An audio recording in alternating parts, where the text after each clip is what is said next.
Traveling with the family. We rewarded good old Jason for being so serious and kind. Drinking trips are the best. When I called my husband, Dave, he was having a great time drinking at his destination. His cheerful attitude makes my blood boil. Despite this, Lisa was crying at home in the dark, holding the baby, all because of Dave and Jason.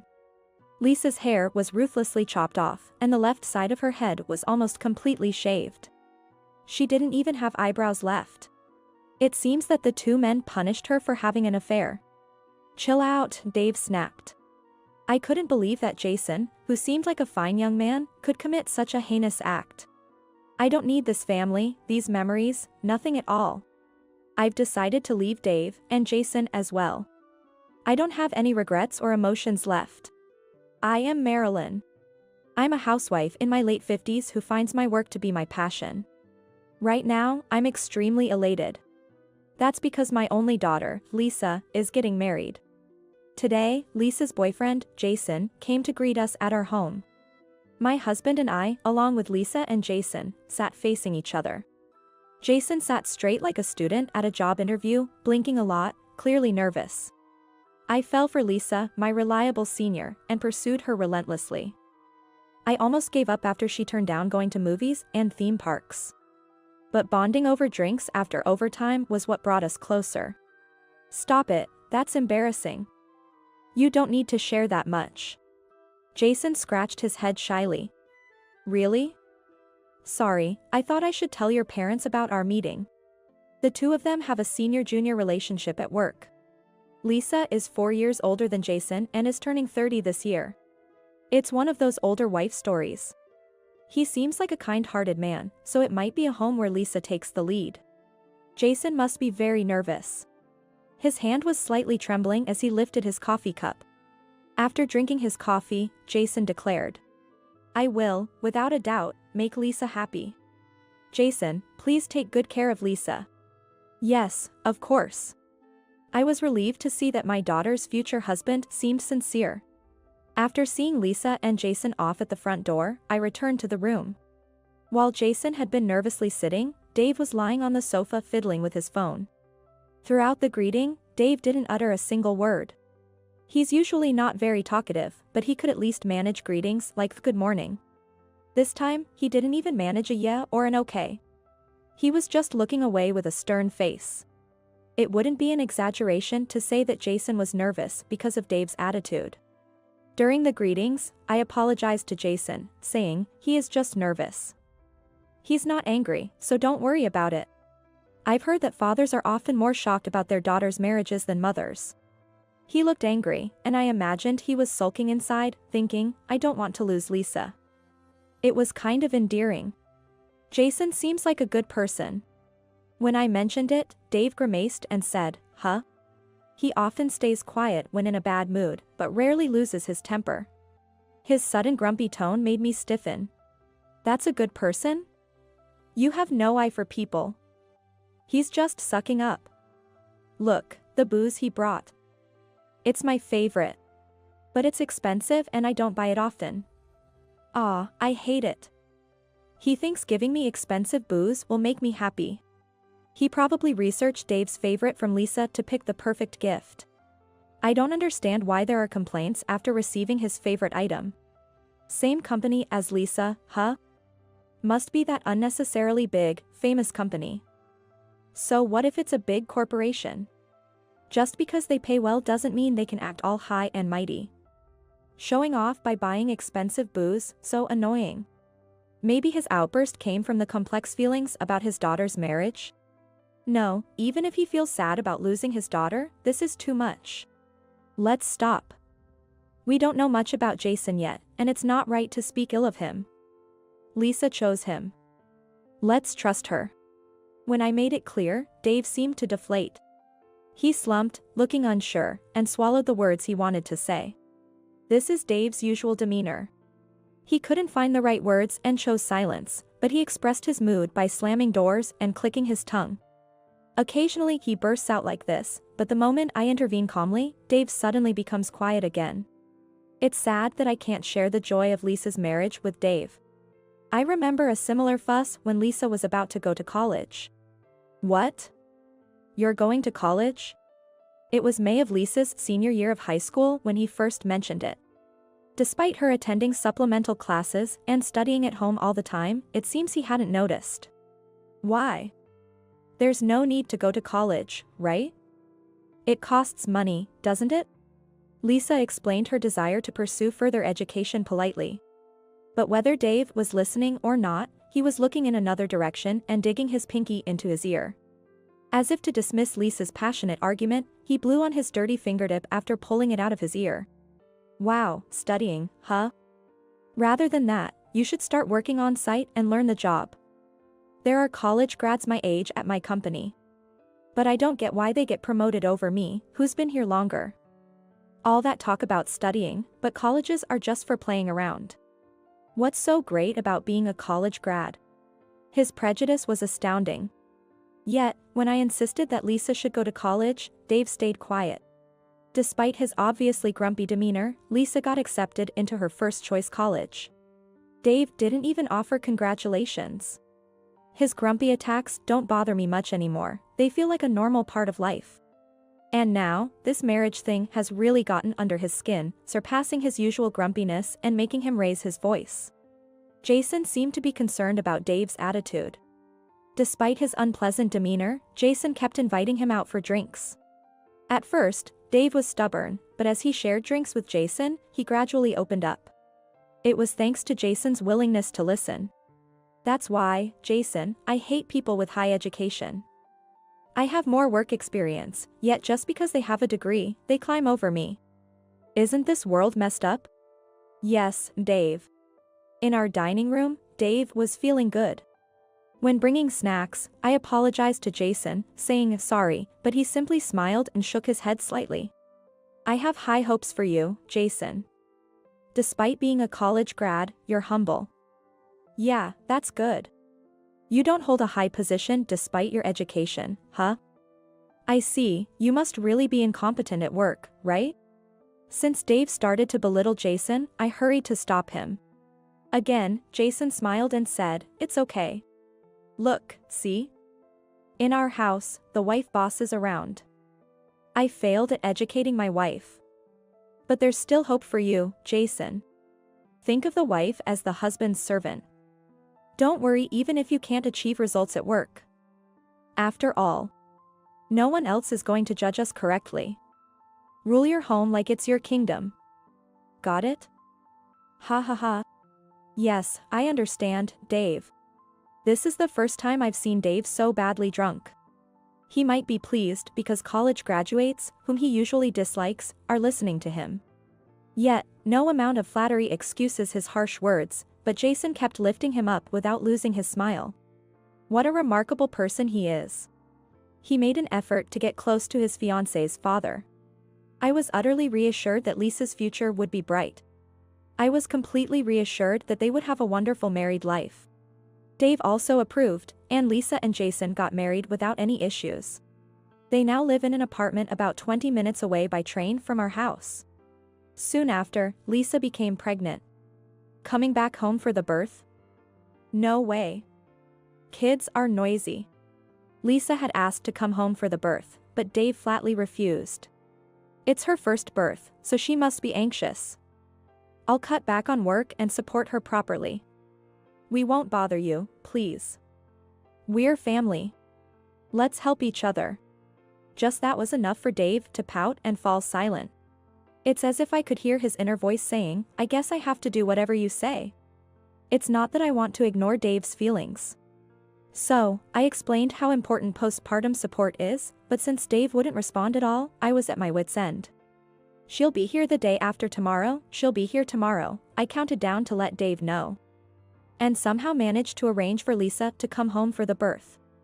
And Lisa safely gave birth, now resting comfortably at our home. The first grandchild is a girl named Emily. Holding a newborn baby after a long time, she was soft and had a sweet scent. Even Dave couldn't help but smile at her cuteness.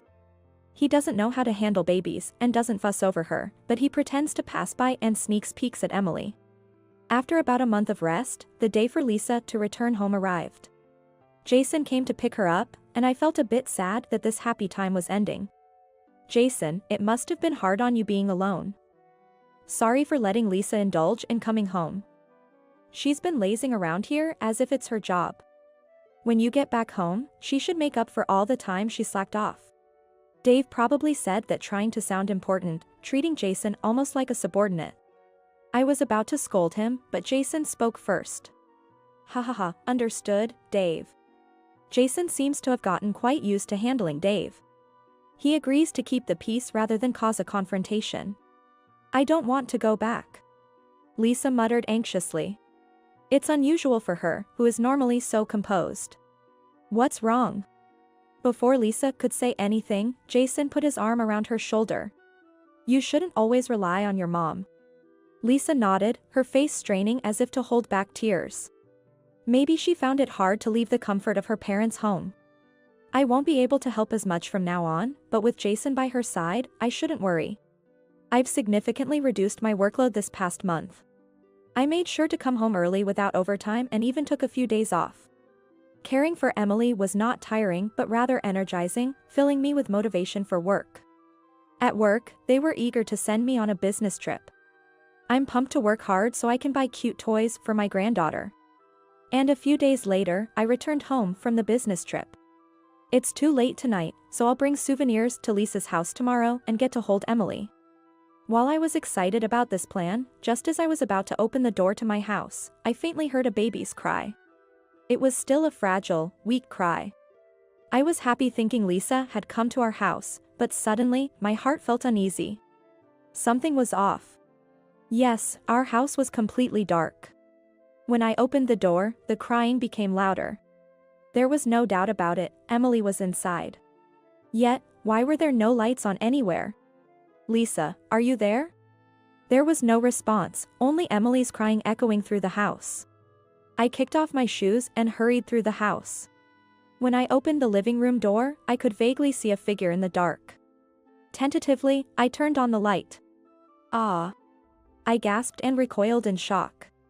There was Lisa, holding Emily and shedding tears. But I couldn't recognize her at first. Because her hair was chopped haphazardly, and the left side of her head was shaved almost to baldness. Lisa? Are you okay? What happened? As I rushed over to her, I noticed she didn't even have eyebrows. I almost screamed again, but instead, I embraced her. Lisa's hoarse crying sounded directly in my ear, painfully squeezing my heart. I held Lisa for a long time. Finally, she whispered the dreadful reason. Dad did this to me. What? Why? No matter how moody or angry Dave got, he had never laid a hand on anyone. Could this be some mistake? But Lisa's next words only added to my confusion. Anne. Jason. What? That was impossible. Not the Jason I knew, who was the picture of a good young man. As I reeled in shock, Lisa's empty gaze met mine. In that moment, I was certain of the truth. Lisa wouldn't lie. But why? Lisa continued with an unbelievable explanation. I cheated, that's why. That can't be. I mean, actually. I truly believe in Lisa, yet she told a story that seemed unreal. Struggling to keep from losing it, I called Dave to verify the facts. Hello, hi there. Dave answered the phone cheerfully. It sounded noisy in the background, like he was out somewhere. Apparently, he was drinking. Where are you right now? I took a deep breath, trying to ask gently, but my tone came out harsh. However, Dave seemed too happily immersed in his drinking to care. On a family trip. Family trip with whom? With Jason. I rewarded that serious and kind Jason. A drinking trip, the best. You also act all important with your business trips. Probably just eating local delicacies, right? There's nothing like food and drink on a trip, huh? Despite Lisa trembling right next to me, Dave responded cheerily on the phone. He seemed to have forgotten that my business trip ended today. A drinking trip, just the two of you? What about Lisa and Emily? She's on house duty. Had a bit of a situation, you know. We needed her to cool off, so we just had to get out. struggling to respond with a "I see you" was painful, and I moved the phone away from my ear. While anger overflowed within me, confronting this cheerful man now felt pointless. Men need a break too. It's unfair how women always use kids as an excuse to take time off. That's why I took a week's leave. Let the folks at work realize they can't manage without me. When you get home, expect a mess I didn't clean up. You think I'm a cleaning robot or something? In the background, someone cheered, "That's right." Regrettably, it was Jason's voice. Any faint hope that Jason was merely swept up by Dave was crushed. As I stood there dumbfounded after ending the call, Lisa said, "He wasn't a good person." Actually, it was Jason who. Tears overflowed from her eyes again. Even Emily, who had been falling asleep in my arms, began to fuss. I couldn't bear to see their sad tears any longer. Hurting you, and then going on a family trip. What family? What were those 30 years we spent with Dave, living as a family? A father who could so easily discard his own daughter after 30 years of care is no longer needed. To Lisa, still trembling, I asked quietly, "Do you need such a family? Should we just let them go?" As I spoke, 30 years of memories flashed before me. The day Lisa was born. The first time she called out "Daddy." Dave had been overjoyed, crying and jumping around. At least when Lisa was young, he seemed to truly love her. I almost convinced myself he wasn't all bad, but then I remembered how he'd get moody over trivial matters, again and again.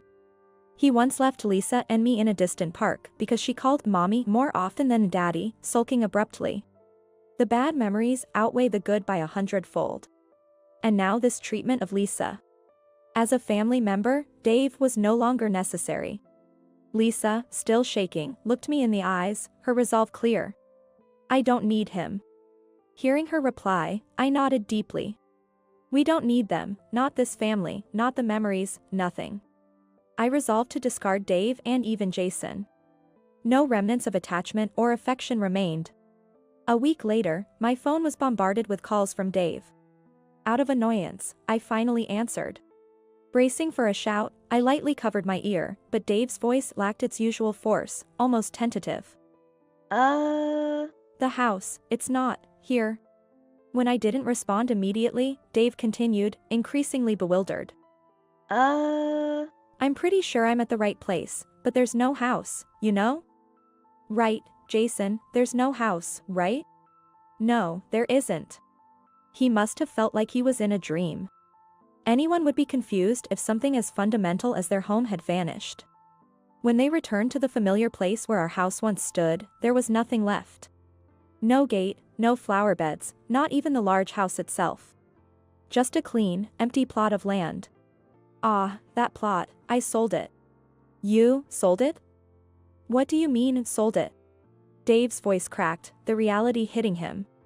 So overwhelmed by the situation, Dave seemed incapable of comprehending it. I sold it to the real estate agency. The house was getting old, and more importantly, I didn't want to live in a home soaked with memories of you. I thought I might as well tear it all down. It was in my name, so I did what I wanted with it. No way, you're kidding, right? Dave's deflated lament was nauseating. Ignored or yelled at either was unpleasant. But his weak, whiny demeanor was incredibly irritating. Dave always felt inferior to me, burdened by a sense of inadequacy. This was because I earned more than he did. I never blamed him or looked down on him for it, but it was always on his mind. No, but how can you just do this on your own? Why? I wonder why he is wondering why. He must know some reason for such drastic measures to be taken. It's about Lisa. Oh. He surely hadn't forgotten about Lisa while indulging himself for a week. No, you've got it wrong. It's Lisa's fault. She cheated, can you believe it? Cheating? Yes. That's why I cut her hair. Shaving is a form of penance, right? I figured if I made her look like that, no man would touch her. And she couldn't cheat. As if a mother with a newborn had time to cheat. But apparently, Jason had suspected her of infidelity. Jason abruptly interrupted the phone call. Listen, Marilyn. Lisa sometimes doesn't do any housework all day. Then what was she doing all day? That means she's with a man. Right, Dave. So the simplistic conclusion these two men reached was that she was cheating. Why couldn't they think of childcare as a reason for not being able to do housework? Clearly, they were completely disinterested in child rearing, leaving it all to the wife. There's evidence. I saw texts on Lisa's phone with a guy from work. Thanks for the baby gift. I confronted Lisa and she admitted it. The man even gave her a designer bib as a present. A deep relationship, exchanging gifts. I had already heard the circumstances from Lisa. A particularly close female colleague had brought gifts from several colleagues for the baby. Ordinary people wouldn't suspect foul play over baby bibs and socks. So I thought I'd get Dave to scold her, and to make her repent, he started cutting her hair. Classic Dave. Teaching the wife her place below her husband. Jason's tone was aggressive. Lisa didn't cheat. No, if a woman isn't taking care of the home, it means she's with a man. Was Jason always like this? I even hated myself for once believing he was a dependable, good young man. Then let me say this. If you suspect your partner of cheating, isn't it because you're doing it yourself? What? No, that's not. He was clearly flustered. I just heard from Lisa. You used her absence as an opportunity to bring women over to your house, didn't you? How did you know that? So it was true. You seem to take Lisa for granted, but we see right through your actions. I heard him gasp. Bringing different women to the house every day, making them do everything from housework to taking care of your needs, paying them money. Did you use those popular dating apps? You must have enjoyed feeling like a king. In fact, Lisa was aware of all Jason's betrayals. When she confronted him about his infidelity, he turned aggressive and harmed her. Wait, Jason was cheating?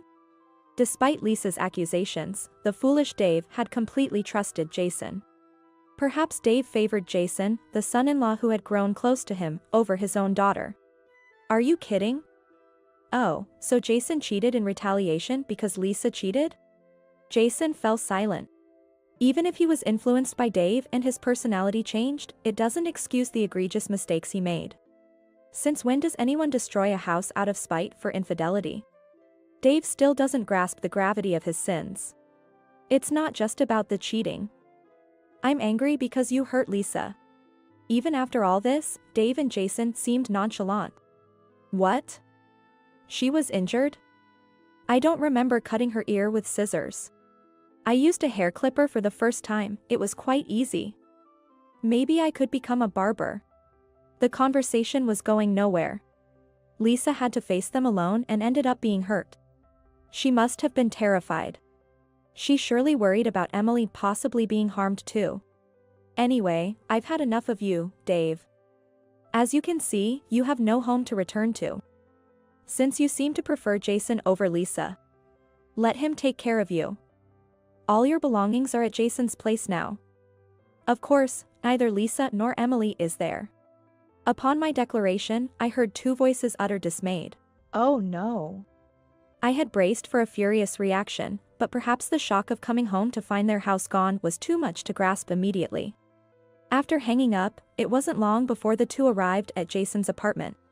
Lisa and I could monitor their actions and words in a certain way. Wow, a mountain of cardboard boxes. These are your things, right? To think Marilyn actually destroyed the house, she must be really angry. What are we going to do? It's really gone. I always knew my wife looked down on me.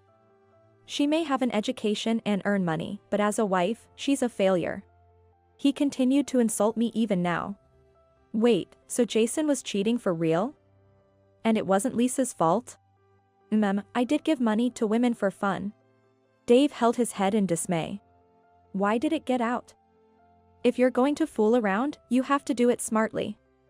It's annoying to have to apologize to Lisa now. I didn't cheat. I don't know anything is the only way to stick to it. Understood. Dave then slumped heavily into the sofa, his foot tapping nervously. Well, Lisa received gifts from a man too, and most of all, my wife destroyed the house. She's overwhelmingly at fault. Yes, we did nothing wrong. He might be pretending to be confident while panicking inside. Despite knowing it was futile to talk, I couldn't hold back. Who did you say did nothing wrong? Yikes. My voice suddenly echoing in the room made Dave scream and jump like a startled frog. I thought you might have some remorse, but it turns out you're only thinking about yourself. What? Where are you? Dave and Jason rushed together, holding hands and looking around. They kicked at the cardboard boxes, suspecting I might be hiding inside. As I said before, I can see everything you're doing. I've been watching the whole time, with this camera. A camera? The two searched the room and finally noticed the camera on the shelf. Lisa and I were watching them through a nursery camera we had set up inside the room, monitoring the video on our phones. We could even communicate through it. A hidden camera? You were spying on us? Don't mess with us.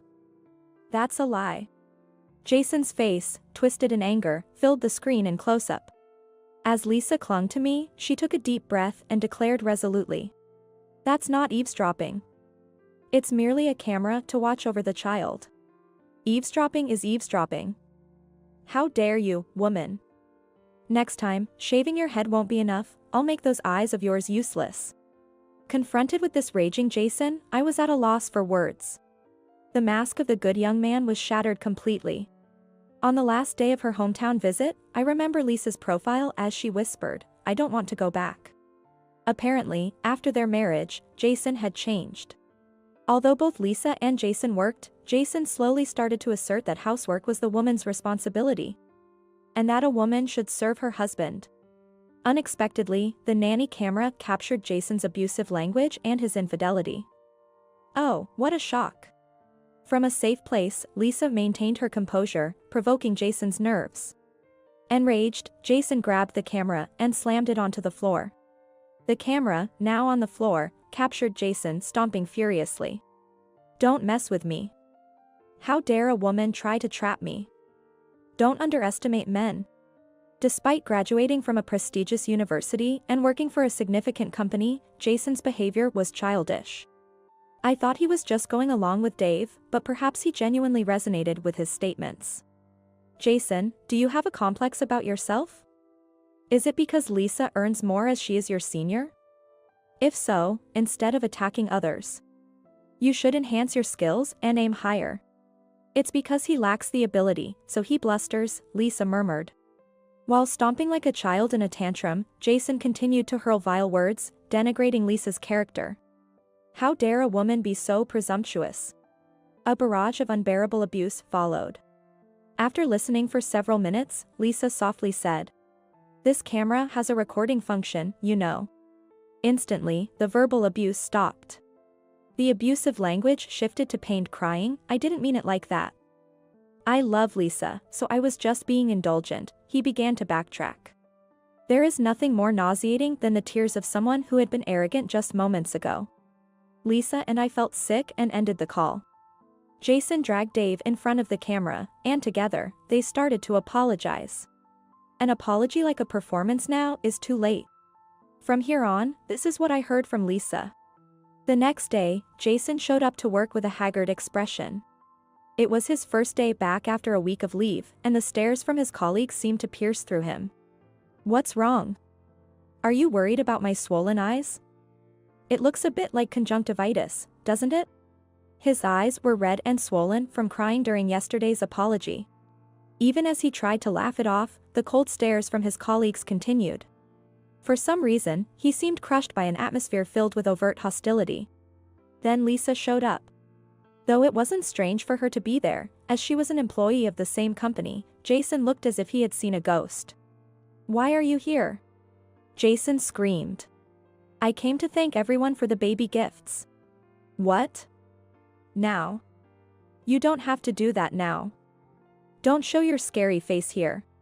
It was precisely because of the timing that it mattered. Lisa was wearing a hat, but it was still obvious at a glance that her eyebrows and front hair were shaven. No one could fail to be shocked by her appearance. Lisa had only spoken modestly about Jason, so her colleagues were initially skeptical. But Jason's panicked response made them realize what the truth was. "It's not true, I did nothing wrong." She was a bad wife, and no, I haven't done anything. I don't know anything. No matter how much he tried to dodge, he couldn't escape the truth. Afterwards, Lisa and Jason divorced. The reason for the divorce spread quickly through the company, and Jason ended up on tenterhooks. Even though he clung to his job at the large corporation, that too came to an end. Fired, terminated. No way. After enduring bullying from the entire company, terminated? Lisa had reported his abuse to the police. Jason was prosecuted at home and received a fine. He might have thought it wasn't a big deal because he didn't end up in prison, but a criminal record sticks regardless. He can't complain about being dismissed for misconduct. After being disconnected for a while due to the unplugged power cord, the nanny camera finally showed Jason's head. His hair was cleanly shaved, revealing a scalp that glistened blue. Can you see this? Lisa, I was wrong. I now have a criminal record and am unemployed. Are you satisfied now? As you can see, I've shaved my head. I am repentant. Lisa initiated the conversation without hesitation. If only we could turn back time. Lisa. Yes, you're right. Let's turn back time and start over. Lisa's hair had just grown enough to be styled into a very short cut, and her eyebrows had regrown. Her features are distinct, making her look like a cool older sister. Her expression has also become much brighter. That's impossible. Time doesn't rewind. And even if it somehow could, I'd go back to before I ever met you and make sure we never did. Lisa's voice no longer trembled. This will be our last conversation. I've already asked a lawyer to handle the rest. A lawyer? We're already divorced, what else is there? Child support for Emily. Jason, who had been kneeling, punched the floor. I'm unemployed, you know? I've been caught by the police, too. You're still going on with this? Inhuman. She immediately turned off the call. There was no time to listen to his abuse.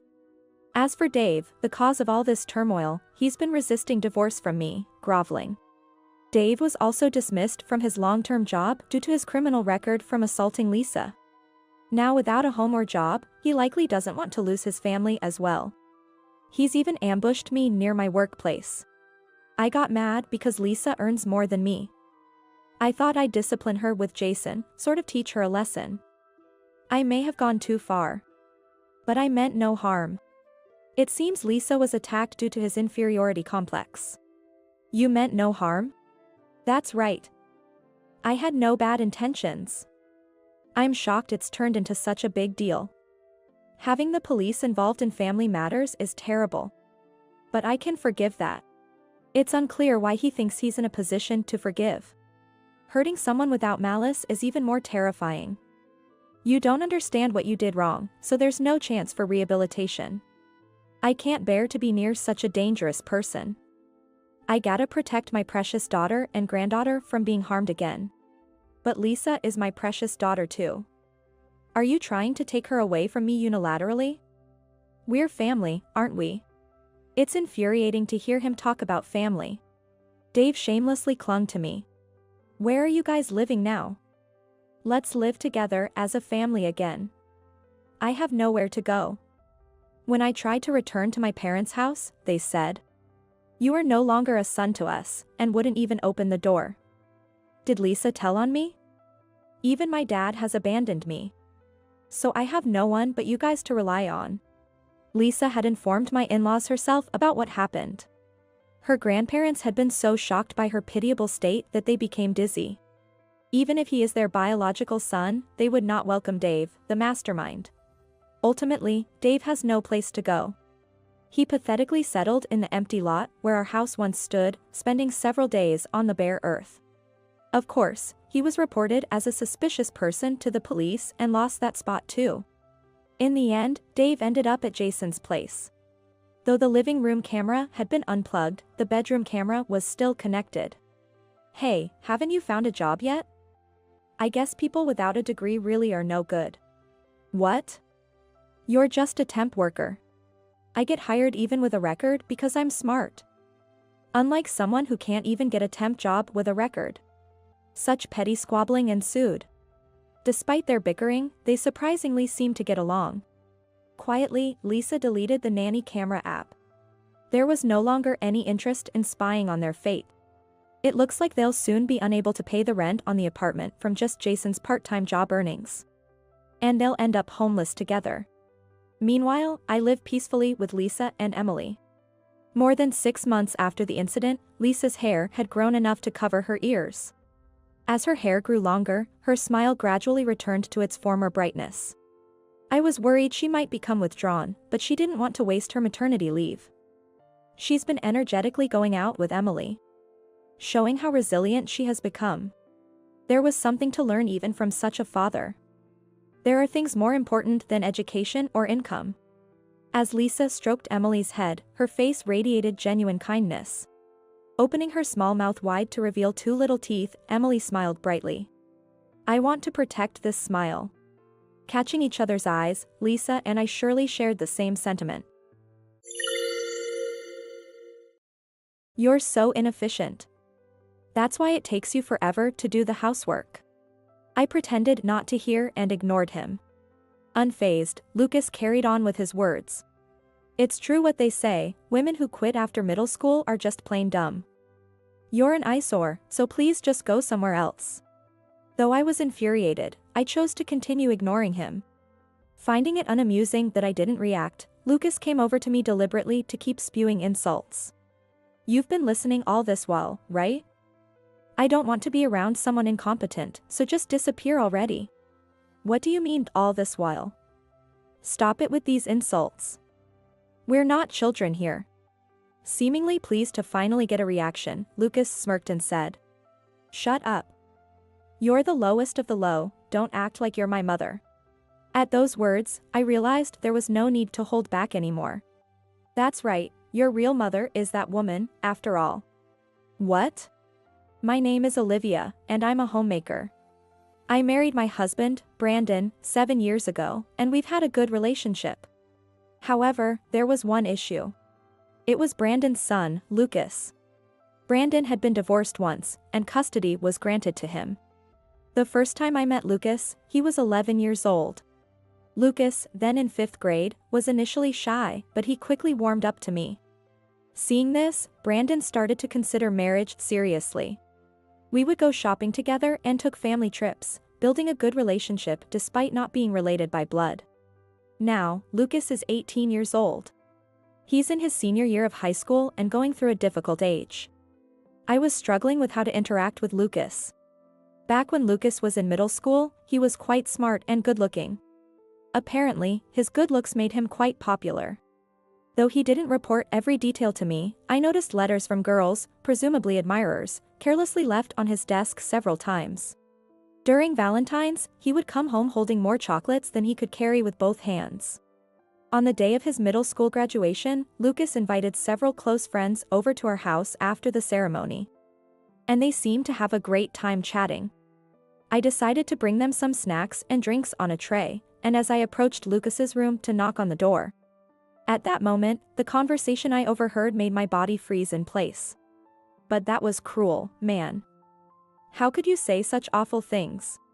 What are you talking about? Sophia confessed to you, right? I'm talking about that. Oh, that ugly girl with glasses? I was shocked to hear Lucas speak so dismissively about a girl's appearance. It was the first time I'd heard such vile words from him. How could she think she could confess to me with a face like that? She should know her place, he said. That's harsh. So, I told her to check herself in the mirror before confessing to someone like me, to save herself from further embarrassment. Seriously, man, you're so popular. How many girls confessed to you today? I remember up to about 6, but I stopped counting after that. Wow, that's amazing. Hearing them laugh about it filled me with dread. In front of us, Lucas had always been the perfect student. He had never once spoken ill of anyone. But I realized it was all an act. Behind his parents' backs, he was belittling women in such a derogatory manner. With resolve, I knocked on Lucas's door. I brought some snacks. Can I come in? Then the door opened. There was Lucas, smiling sweetly. Thank you, Mom. As I handed the tray to Lucas, I struggled to give him as natural a smile as possible. Lucas had enrolled in a well-known high school in the area. He wants to work as a doctor in the future. For that reason, he had decided early on to attend a high school that offers a solid academic foundation for students aspiring to become doctors. As a result, Lucas passed the entrance exams with ease. On graduation day, I saw Lucas's true nature. Although I tried to remain calm, it seemed Lucas sensed the awkwardness. Up until then, he had played the role of the perfect student, but he decided to drop that act in front of me alone. He began to make dismissive remarks about women, regardless of my presence. One weekday evening, Lucas and I were in the living room. He was sitting on the sofa, fiddling with his phone in front of the TV broadcasting the evening news. I was preparing dinner while listening to the news in the background. Brandon was still hours away from coming home. Then, a news story was broadcast. It was about a woman who had been arrested for marriage fraud. Hearing the news, Lucas called out to me. "Mom, check out this news." "What's up?" I wiped my hands on my apron and moved closer to the TV, staring intently at the screen. Lucas snorted with a laugh and scoffed. "Marriage fraud, huh? Ridiculous. It's despicable to go after a man's money. It's a disgrace." While thinking his tone was sarcastic, I stared at the face of the woman who was the marriage scammer. Then, her real name was broadcasted. Having her real name exposed over such a scandal, her future looks bleak. But it's the price she pays for her foolishness. Regardless of the reason, it's not right to take someone else's money. "Well, then you're on the same level as this woman." "What?" Taken aback by his unexpected words, I could only manage a flustered reply. When I quickly turned towards Lucas, he was smirking at me. "You knew Dad was a senior executive at a large corporation when you suggested remarrying, right? Blinded by money, just like that woman. Weren't you?" I was shocked.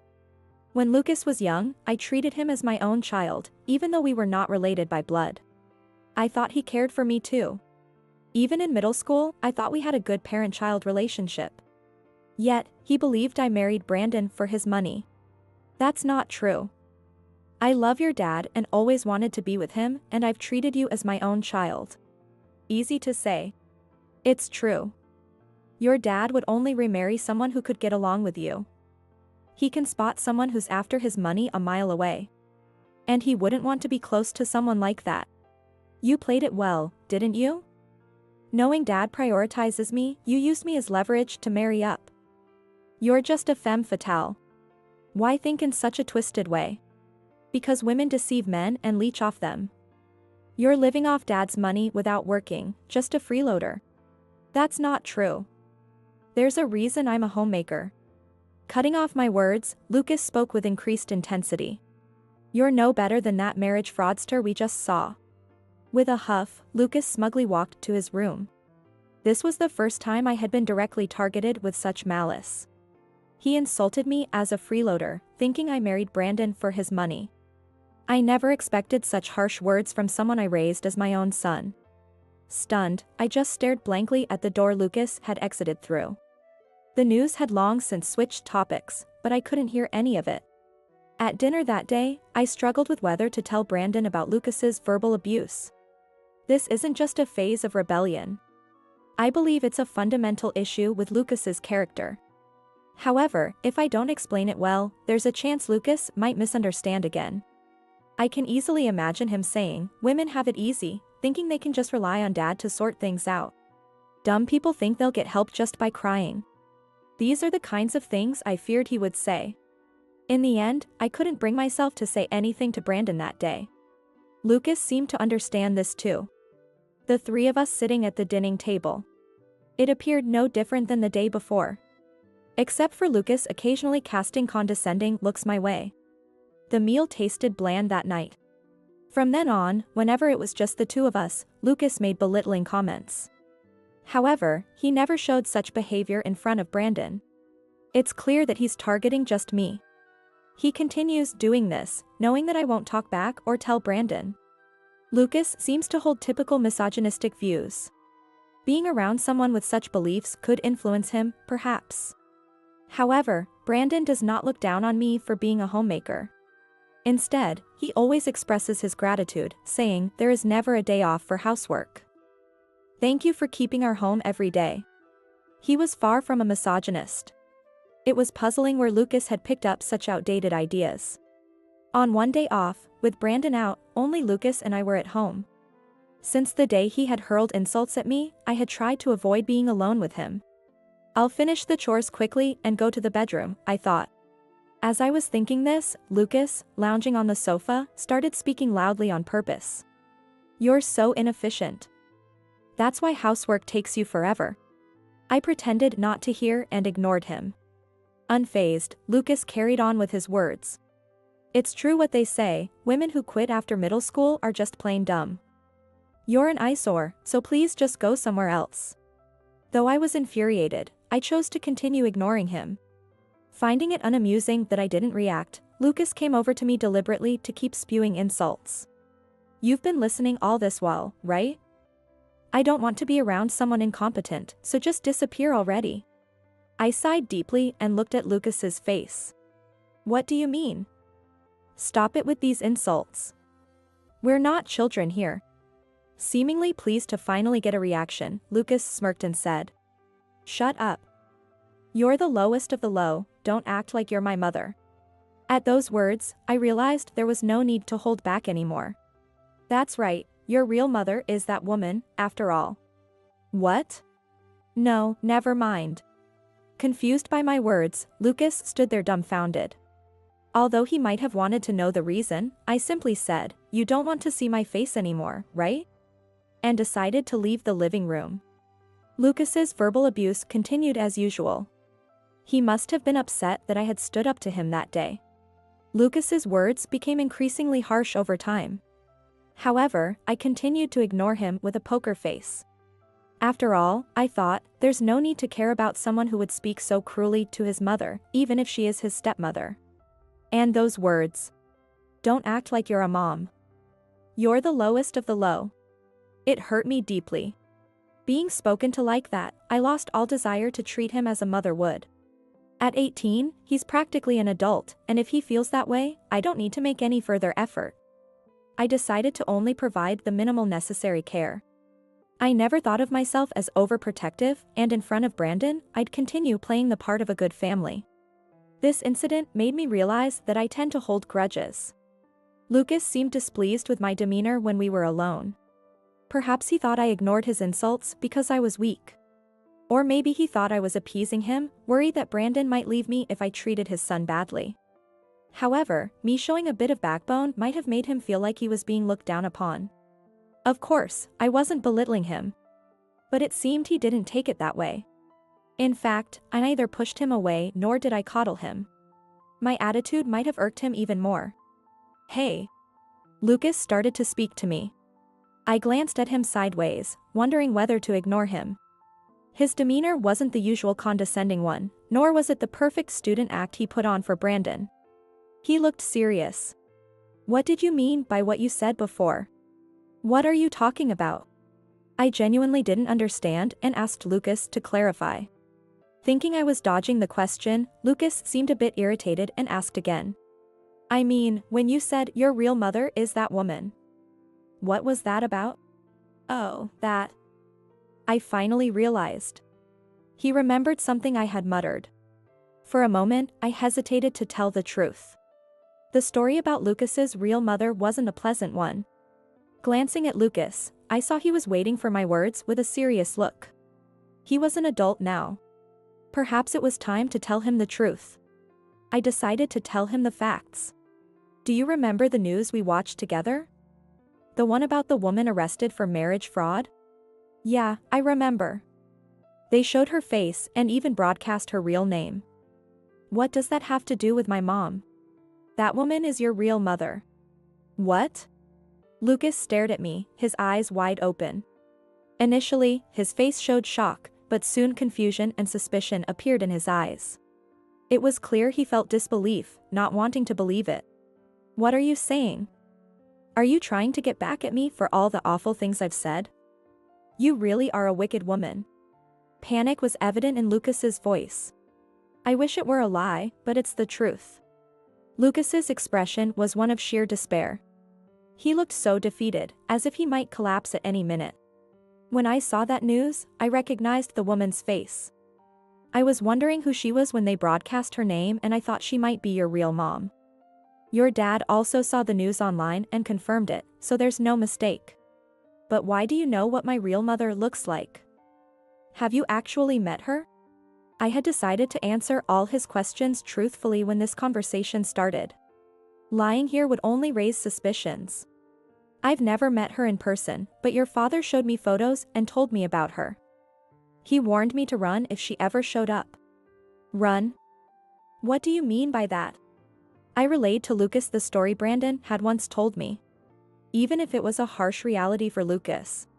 The reason for the divorce was your real mother's bad relationships with men. Even when they were living together, she was indulging herself with money from various men. Brandon tried to intervene, but she wouldn't change her ways. Concerned about the bad influence on you, Brandon decided to divorce her and take you with him. Lucas seemed unable to speak from the shock. Before I knew it, he had collapsed to his knees. Because she seemed like someone who would do the unimaginable for money, there was a fear she might kidnap you to ask for money. That's why I was told to remember her face and to take you and run if anything happened. No. I'm so brilliant and my real mother was such a scoundrel? Muttering to himself, Lucas looked shattered, and seeing this, the seed of vengeance within me flared up. The woman you've constantly disparaged is your real mother. How does it feel to know you were born from such a woman? Hearing my cold words, Lucas looked at me. His expression mixed with shock, sadness, and various negative emotions. I was surprised that such harsh words came out of my mouth. Yet, my expression remained unchanged, icy as I looked down at Lucas kneeling before me. That day, Lucas stayed locked in his room and didn't come out. Brandon tried talking to him from outside the door, but got no response. Brandon asked about the situation, so I just told him that he was shocked to learn about his real mother. Brandon seemed to understand and simply responded, "I see." Though my words might have been insufficient, they were not a lie. Serves him right. Dark feelings spread within me. From then on, Lucas became much quieter. Even when we were alone, he stopped hurling insults at me. Instead, he seemed to avoid being alone with me, spending more time in his room. The roles had reversed from before. I felt a mix of regret for possibly going too far and justification considering what I had endured. One day, while the three of us were having dinner, Lucas only smiled in response when Brandon spoke to him, otherwise he quietly ate his meal. He probably hasn't noticed the situation. Then, Brandon started talking to me. "By the way, I met Robert today, the manager from the company you used to work for. Wow, it's been a while. Was he doing well?" "Yes, he seemed fine. He asked about you, so I told him you're doing well." As we chatted happily, Lucas looked puzzled and joined the conversation. "What are you talking about?" "Mom, you used to work? Haven't I mentioned it? Your mother and I met through work." "Really?" "Yes. Your mother was working for a company that did business with mine. She really came on strong." "Stop, that's embarrassing." I stopped Brandon as he began to share our courtship story, and we both laughed again. Listening to us talk, Lucas looked unconvinced, his expression one of disbelief. He pressed on, appearing slightly panicked. But Dad's business partners were all major firms. There's no way Mom could have worked at such a company with just a middle school education. Now it was Brandon's turn to look puzzled. "What are you talking about? Your mother is well educated." "What?" Lucas looked shocked, his eyes darting between Brandon and me. "Your mother actually graduated from university." "Well, she attended school in Germany for both high school and college." "What?" "Germany. My parents decided to move to Germany for work when I was young. Although I could have stayed in the US given my age. I thought living abroad would be a valuable experience, especially since knowing German could be an advantage in my career. I still think it was a good experience. When the transfer to Germany was finalized, my parents apparently debated whether to take me with them. They considered whether my father should go alone, or if my mother and I should stay behind in the US. However, I spoke up about wanting to live in Germany as a family. Living abroad for an extended period isn't something you can do any day. Though leaving familiar surroundings was daunting, in retrospect, it was an invaluable experience. Being abroad as a family instead of studying alone must have been better, right? Absolutely. It was good not to feel all alone. I think I would have definitely become homesick if I had studied abroad by myself. Perhaps staying together as a family is what kept me from running away. Wait, so you can speak German? I haven't used it for a while, so I might not handle specialized topics, but I think I can manage simple everyday conversations. Once you reach university, the classes become more specialized, naturally filled with German jargon. While I may not remember everything, I could watch movies without subtitles.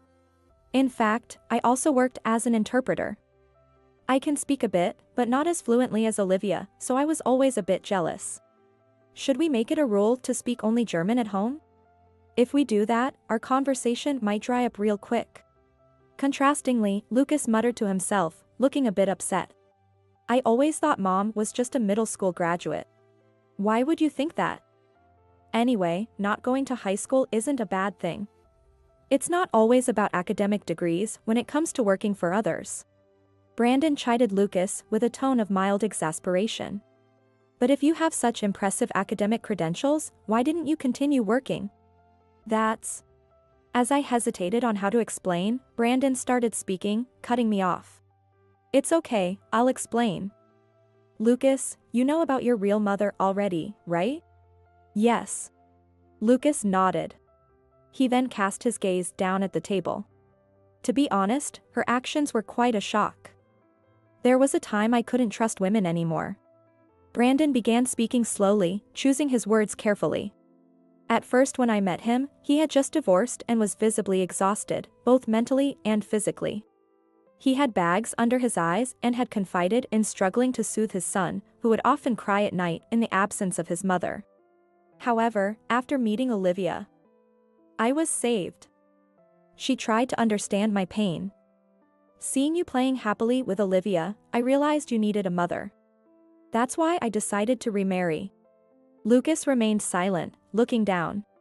Brandon continued speaking. And it was me that asked her to become a homemaker. Really? Lucas looked up at Brandon, surprised. Brandon slightly lowered his shoulders but still smiled back at Lucas. I was resistant to the idea of taking away Olivia's career for my own selfish reasons. But I was anxious about whether she might leave us like your mother did, who was often out and had poor relations with men. I wanted a home where you and Olivia would greet me when I come home. Olivia agreed to my selfish request. Oh. Whether Lucas was confused knowing Brandon's true feelings, or shocked that the mother he had underestimated was actually a university graduate and had worked for a major company, was unclear from his expression. Honestly, marrying someone with a young child in elementary school was a big decision for Olivia. Brandon continued speaking. Whether Lucas was absorbing this was uncertain. And on top of that, being asked to quit her job after we got married. I'm truly grateful she came along with me. You should understand that too. Brandon gently patted Lucas's head, who remained looking down. Lucas usually shies away from touch, swatting hands away, but today he didn't resist. He kept looking down, his expression hidden from view. Weeks after the day I shared about my past, Brandon came home with a stern look. Lucas was in his room, and I was the only one in the living room. Hey, you're back. What's wrong? Did something happen? Why do you ask? Your forehead is wrinkled. I pointed to my own forehead and furrowed my brows, mimicking him. Brandon managed a slight smile at this, but his brows soon knitted back together. If it's something you can talk about, I'm here to listen. Thank you. He said just that and fell silent again. Wondering if it was best not to pry, I went about reheating dinner. After serving the warm meal, Brandon gestured for me to sit down. I obediently followed his request. Will you listen? He then began to speak in fits and starts. The next day, after dinner with the three of us, Lucas was about to return to his room when Brandon stopped him. Lucas, there's something we need to discuss, sit down. Brandon called out to Lucas with a weighty voice. The atmosphere tensed up, different from his usual demeanor. Lucas, sensing something, silently took his seat. "Do you know a woman named Sophia?" Caught off guard by the abrupt question, Lucas paused to think before answering that he did not know her. Brandon sighed. "I see. You don't remember, then?" "Remember? Have I met this Sophia?" "Perhaps it's true that those who inflict pain soon forget their victims," Brandon said, his voice growing shaky. Lucas tried to read Brandon's expression, but Brandon covered his face with his hand, avoiding eye contact with Lucas. "I've been thinking since you asked, but I really have no idea who this Sophia is." Upon hearing Lucas's words, Brandon looked up. His eyes were filled with sadness. "Does it ring a bell if I say she confessed to you on the day of your middle school graduation?" Lucas's face turned pale instantly. "You look as if you're wondering how I know this." Lucas's gaze fell to his fists, clenched on the table. His hands appeared to be trembling slightly. "Sophia is my boss's daughter. She confessed to someone at her middle school graduation, was harshly rebuked, and was so hurt she couldn't leave her room for days. As I heard my boss speak, I thought it could be the same school as you. When I managed to get the name of that someone, it was you. But I won't listen to excuses." Brandon sharply interrupted, just as Lucas was about to defend himself. "I debated whether to discuss this with you, but first I wanted to consult your mother. It seems that on the day of the graduation, you invited friends over and made Sophia the butt of your jokes." Startled and sweating, Lucas turned abruptly and glared at me. "You wicked woman. Tattling on me. Don't mess with me." Lucas yelled at me. In that moment, his face changed from anger to fear as he turned to look at Brandon. Brandon's face was expressionless. "It's not like that, Dad." "What do you mean, it's not like that?" "To speak to Olivia with such harsh words. I'm deeply disappointed in you." Brandon sighed deeply and turned his face away from Lucas. It was a clear gesture of rejection. "Wait, listen to me. No matter how much you explain, I can't understand why you would insult women. Besides, shouldn't you be apologizing to your mother right now instead of making excuses to me?" Hearing this, Lucas stood up from his chair and came over to me to apologize. "I'm sorry, Mom. I won't say horrible things anymore. Please forgive me." Lucas apologized. He seemed to be waiting for a response. I slowly began to speak. "I'm sorry, but an apology prompted by someone else is hardly trustworthy." Lucas's posture remained unchanged. However, his fingers were tense, trembling slightly. He must have been angry that I wouldn't forgive him even after saying his apologies. "You've said terrible things to me many times when your dad wasn't around. I can't trust someone like that. You need to realize that what you've done deserves to be criticized. And feel ashamed for belittling others unnecessarily." With that, Brandon left the living room. I hesitated for a moment, wondering whether to follow him or stay. But I decided to follow Brandon. It was enough his father was criticizing him. If he felt he was being pitted by someone he had looked down on, Lucas's pride would be shattered. Leaving him alone was an act of kindness. I opened the living room door and glanced back at Lucas, who stood staring blankly at the ceiling. Lucas was in a rough state. Brandon had told him that once he graduated high school, he should move out of the house. "Stand on your own as a man." He said so, but it was uncertain what Lucas might do in enragement. I understood that Brandon was trying to protect me from further harm. Lucas applied to university, but the shock of being disowned by his father resulted in poor grades. He didn't even pass the safety net universities. After high school, Lucas left home and was supposed to be preparing for exams. But he couldn't bring himself to attend prep school and mostly stayed shut in at home. Feeling somewhat guilty, I mentioned to Brandon, perhaps we were too harsh on him, to which he replied, "Lucas has always been able to do everything well and handle things smoothly, so he doesn't know frustration. The first time he faces it might be shocking enough to immobilize him, but those who experience failure can become kinder. It's part of a parent's duty to be strict sometimes," and he smiled at me. As for me, Brandon and I are living happily together. With Lucas gone, I found myself with more time alone, and Brandon suggested I could try working outside again. It was a delightful suggestion since I had always enjoyed working. However, I wanted to be home when Brandon returned. Perhaps working part-time would be a good balance. Thus, I found myself excited about starting a new phase of life. After all this time, I have to say it clearly. I'm fed up with both the old hag and the brat. Get out. Even though my husband was drunk, it was a terrible thing to say. My granddaughter, Emma, left the room crying. Emma. It was understandable since the drawing she had worked so hard on for her grandfather was discarded right in front of her. We might never be able to go back to how things were. Just as I thought this.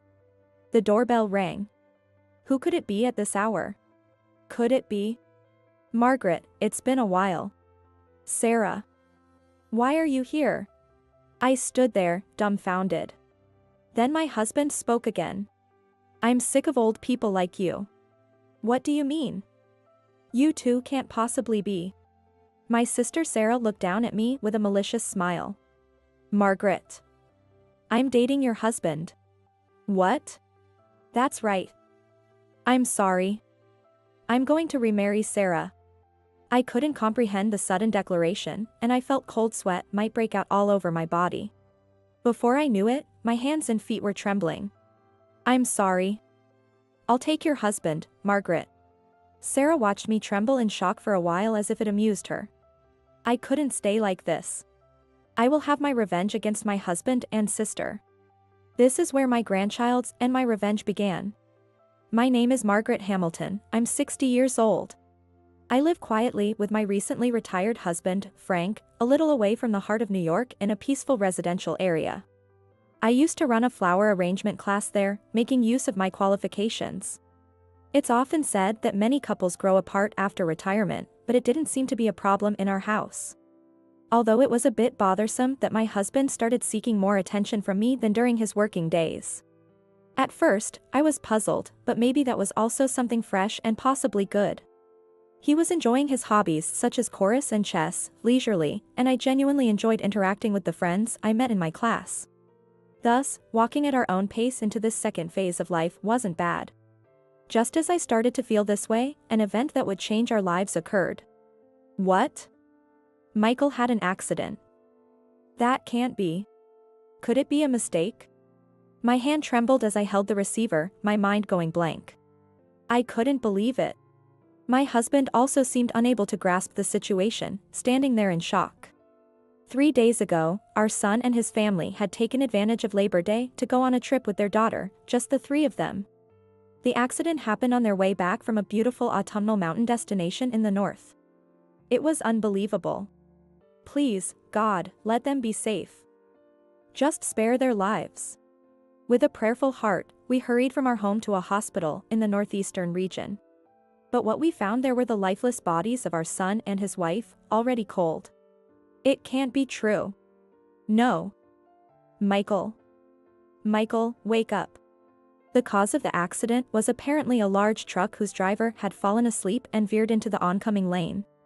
The head-on collision had completely wrecked the car, the front of the vehicle was unrecognizably mangled. Both our son, Michael, and his wife, Erica, were reported to have died almost instantly. Michael, who had been busy every day working tirelessly as a salesperson. Despite the doctor's desperate efforts, neither my son nor his wife could be saved. The cold hospital corridor echoed with our voiceless screams and sobs. Normally strong, my husband cried out loudly this time, overwhelmed by grief. Our only son, Michael, was just 39 years old at the time. The only survivor was our granddaughter, Emma. God has taken our only son from us. The only remaining family member, our granddaughter, Emma, sat in shock, her face pale as if frozen, not moving a muscle. Through the window swayed by the cold autumn wind, heavy rain clouds approached. Before I knew it, the year had turned and it was already February. Half a year had passed since the day that changed everything. In this half year, we managed to get through our son and his wife's funeral and raced through life in a daze, without even time to grieve. And so, we took in our granddaughter, Emma, now an orphan, and started raising her. We, as a couple, were doing our best to get our new life on track. Half a year had passed, but our time seemed to have stopped on that day. While I busily managed household chores and struggled with the unexpected return to parenting, my husband stared blankly out the window. At that moment, I still hadn't realized how much the accident had changed him. That day, when Emma didn't come home on time, I peeked outside through the back door. The outside air was as cold as ice. Was it track and field practice today? Watching my breath condense in the cold air, I was about to close the door when Emma returned. "I'm home." "Hi, it must have been cold, huh? Come in." Since her parents' death, Emma had closed herself off and barely spoke to us. But recently, she had started to show expressions typical of a middle schooler again. It will still take some time before she regains her true smile. She seemed to be making an effort in her own way. Although it was awkward, Emma was earnestly trying to fit into this new family dynamic. Emma was still 14 years old. She was in her second year of middle school. Losing both parents at once during such a sensitive period and being forced to change schools after being taken in by her grandparents. Emma was facing immense challenges. Thinking about Emma's feelings made my heart feel like it was going to burst. But while I was desperately trying to heal Emma's heart, my husband's remained vacant. "Dear, Emma is back." "Ah." With that short response, he shifted his gaze back to the television. Just when she's starting to open up to us a little. My husband had always enjoyed drinking, but since Michael's death, it was clear his drinking had increased significantly. It might be unavoidable to overlook certain things, given the heartache of losing our only son. With that thought, I tried to ignore minor issues. But after dinner, Emma briskly cleared the dishes and stood at the sink to help with washing up. "Grandma, today my drawing got recognized at school," she said. "Really? That's wonderful." It turns out a landscape Emma drew at the end of the year had been selected for the cover of the middle school's centennial commemorative booklet. I'm so happy my artwork is on the cover. It was the first genuine smile Emma had shown us since she came to live with us. "Grandpa, listen. Emma, you should focus more on your studies rather than drawing," he interrupted. "Dear. It's true, isn't it?" Indeed, Emma had never been good at studying. She hadn't failed, but her grades in mathematics and Spanish were dismal at the end-of-year exams. As a result, I had to spend many late nights helping Emma with her studies. Starting parenting over at this stage in our lives was challenging. Even though we were blood-related grandparents, it was never easy. If anything, conflicts seemed more frequent. My husband's attitude towards Emma did not improve afterward. It was as if he was taking out the loss of our son on her, being cold and detached. Since the accident, I had become concerned about my increasingly reclusive and heavy-drinking husband. Late at night, after Emma had gone to sleep, I decided to confront him. What was that attitude towards Emma earlier? What about it? He was still in the kitchen, calling it a nightcap, drinking whiskey. "She's finally starting to brighten up a bit, going to school properly, right?" "So what? Going to school is the least she should be doing." "Even so." "Saying study more like that." "You didn't have to say it like that." "What about you? You've been all over Emma lately. She can study on her own, can't she? That child may struggle with studies, but she excels in art and sports. Isn't that enough?" Michael was like me, good at both studies and sports. Emma doesn't resemble her father at all. Stop it. No matter what you say, Michael isn't coming back. All we can do now is raise Emma properly. Please, let's cooperate. Look, Margaret. You may not understand, but I had my second life plans. But now. Frank trailed off, unsure of what to say next.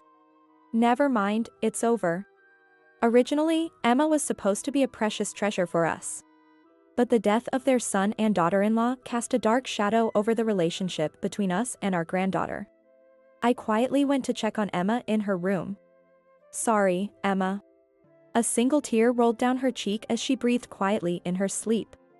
I gently wiped away the tear and silently returned to my bedroom. That night, my husband staggered home drunk very late. "Hey, I'm home.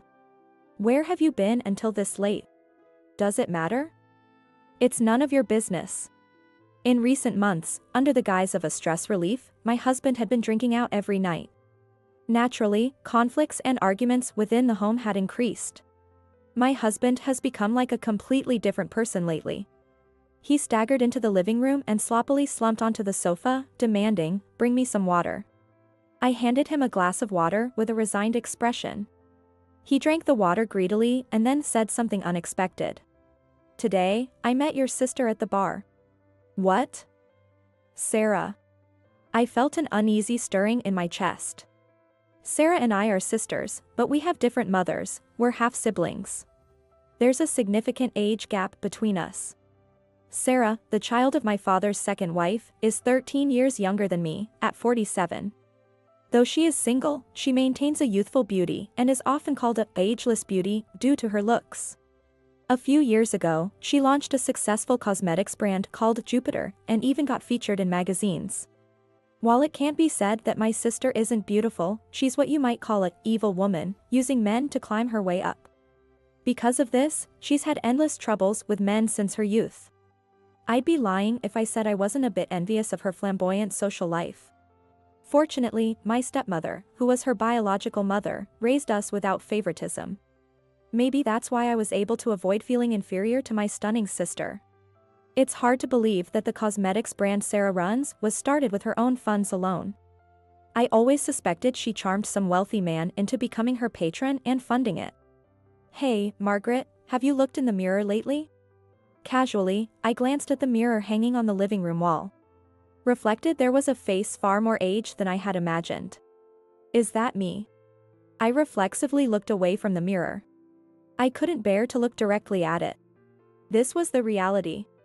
There I was, worn out by childcare, housework, and stress. I felt like I understood what my husband was implying. "Sarah and you are so different. Are you really sisters?" His eyes, slightly mocking and clouded with alcohol, stung me. I was shaking with anger, unable to find the words to respond. "Yes, so what?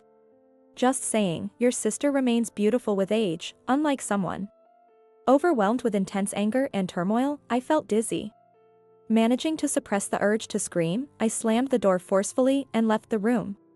The painful past of being compared to and belittled next to my sister resurfaced. I never thought I would face such treatment from my husband at this age.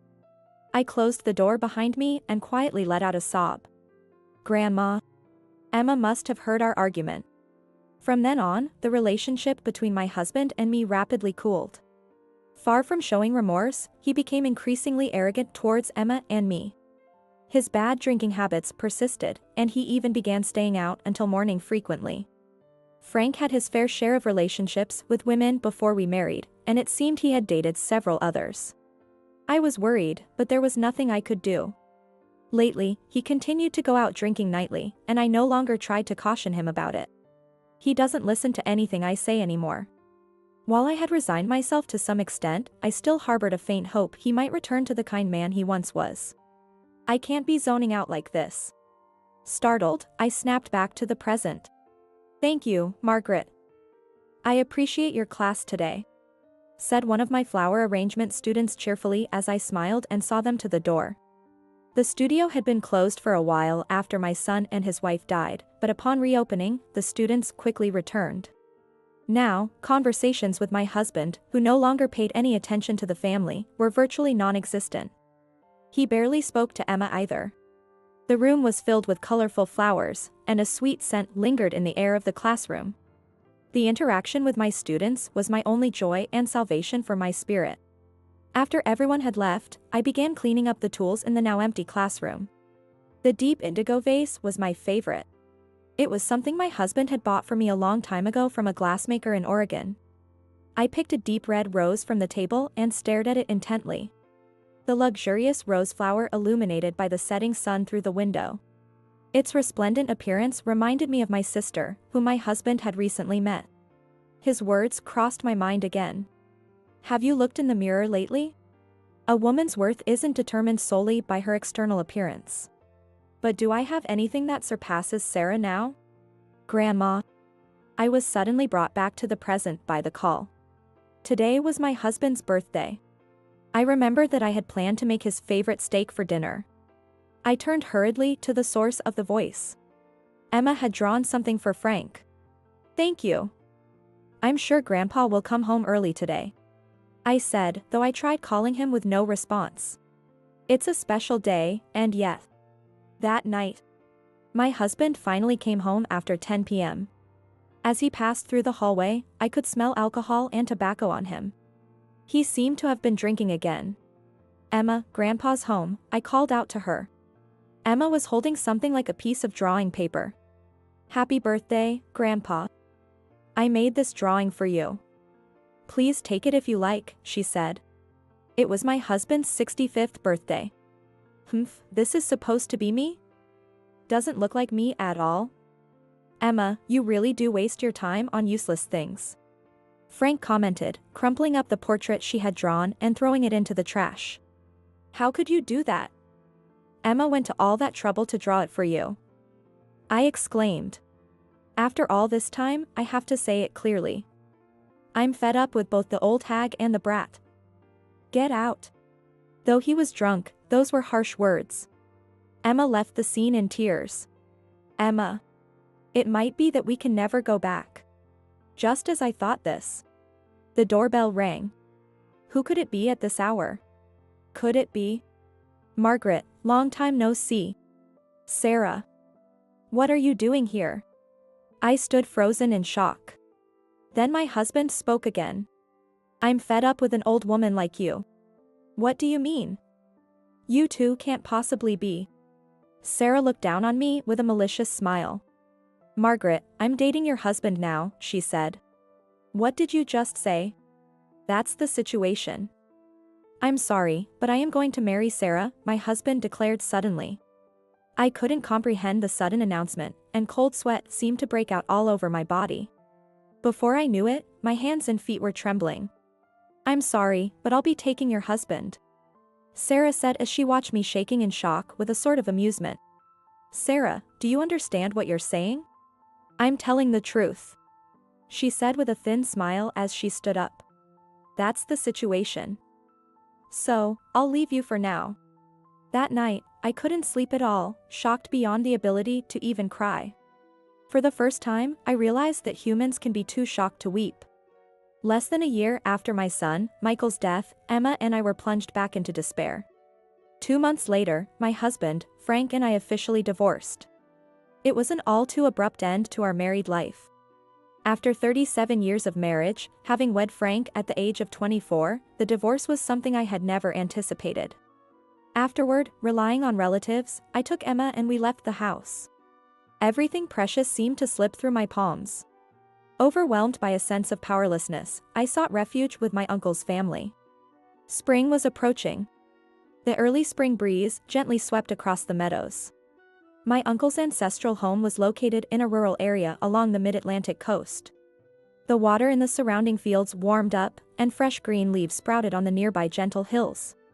Despite the serene sunshine of the burgeoning spring, my heart remained heavy. I had just learned that Frank and Sarah had officially remarried. Grandma, what's wrong? It's nothing, I replied as I packed Alstroemeria flowers into a basket. I was preparing flowers to be sent to a local fresh market. We were staying with my uncle, Tyler Harper, who owned the home. The Harper family owned several forests and fields in the region and grew flowers for shipment to the metropolitan area. And I had been allowed to work in their flower cultivation fields. The people of the Harper family, including Tyler, his wife, and my cousin's family, were all kind. I love flowers. Working in the fields doesn't bother me at all. But, Emma. I'm sorry we had to move so often, I said. This was the second time Emma had to move schools since her parents' accident. I'm sorry about Grandpa, but I think it's better this way, she reassured me.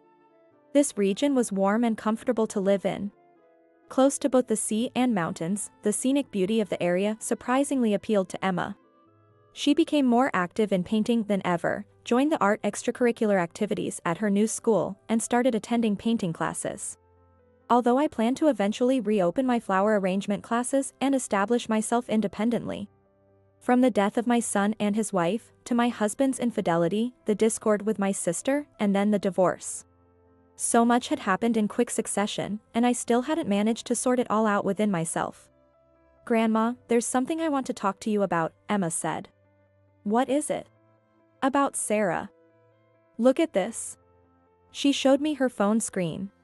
Sarah. I furrowed my brows. Looking at the LCD screen, I saw several familiar names flashing. This is...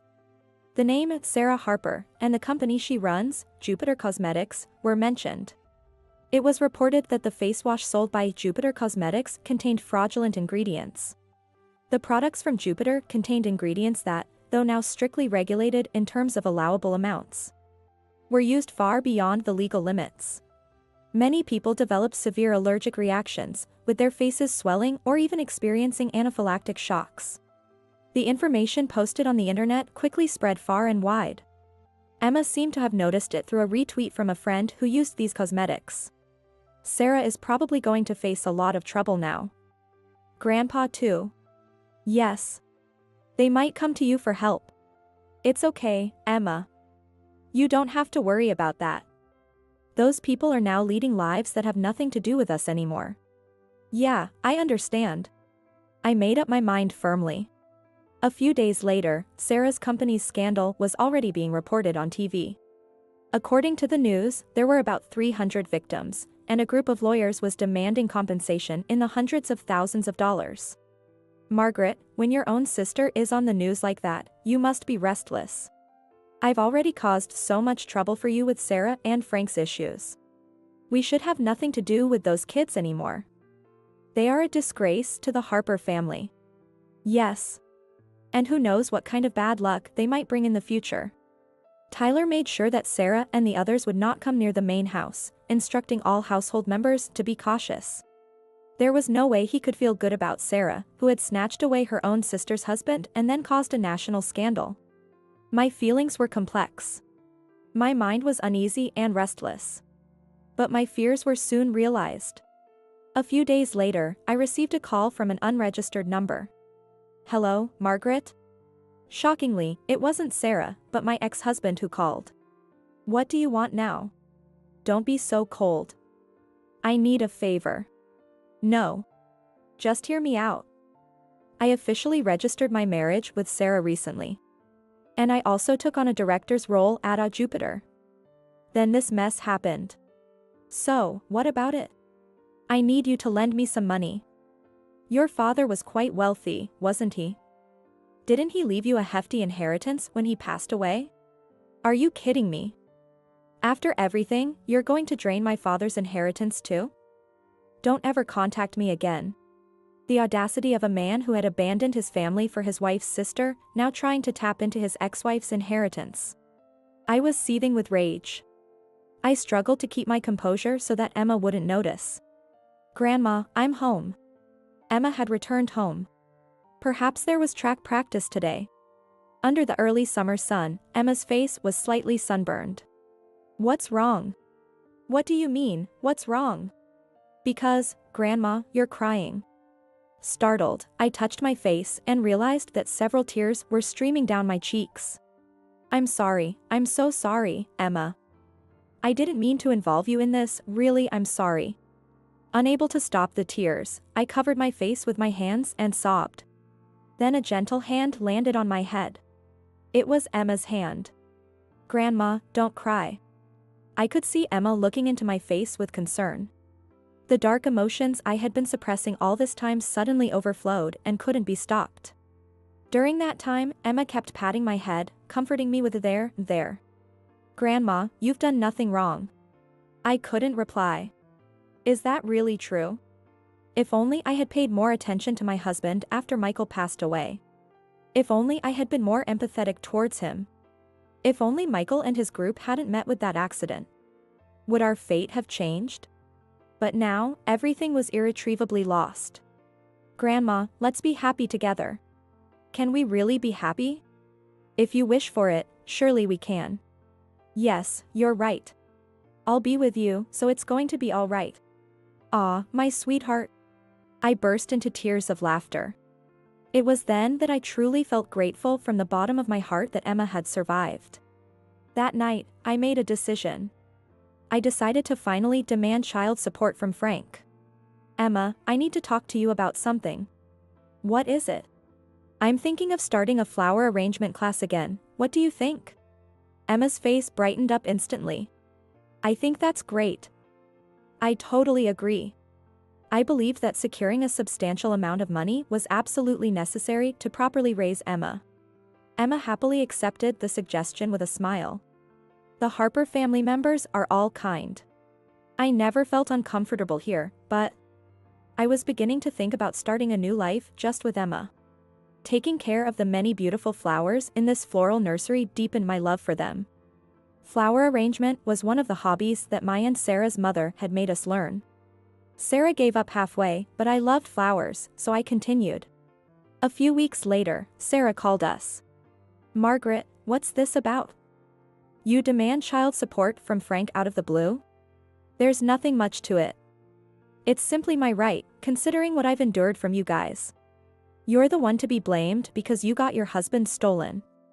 It's not my fault. You always say things that don't add up. That's why I hate you. You always act like you're the wise and good one, always liked by everyone. I hate that about you. You felt that way? I was surprised. You always had people around you, cherished by Dad and Mom. You could never understand how I felt. Sarah. You know, right? My company is finished now. We've been sued by a group of victims, and the damages have skyrocketed to hundreds of thousands of dollars. And now, on top of that, you demand child support from Frank? Don't joke with us. Sarah.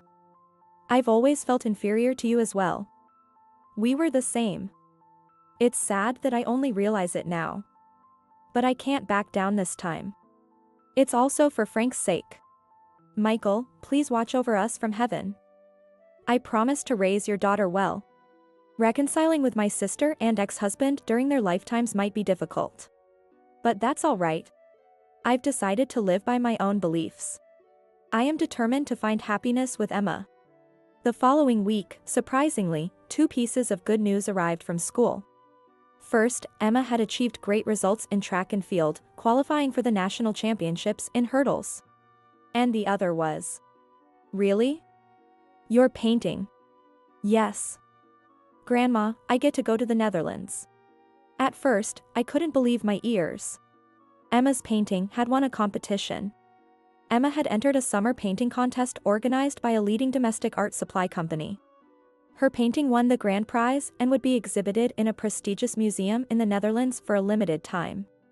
In addition to the prize money, travel and accommodation expenses were provided. This news was published on the cultural page of the newspaper, and it caught Frank's attention. Soon after, a call came to us again.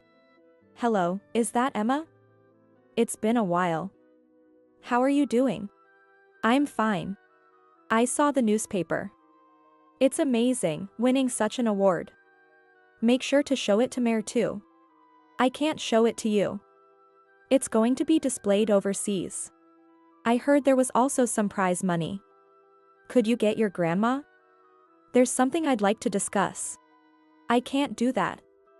Grandma said she absolutely won't give you the prize money. Anne. I'm not really concerned about the prize money. The truth was, Frank had unexpectedly visited us a few days earlier, attempting to reconcile with me. Given the timing, it was not unreasonable to suspect he was after the prize money.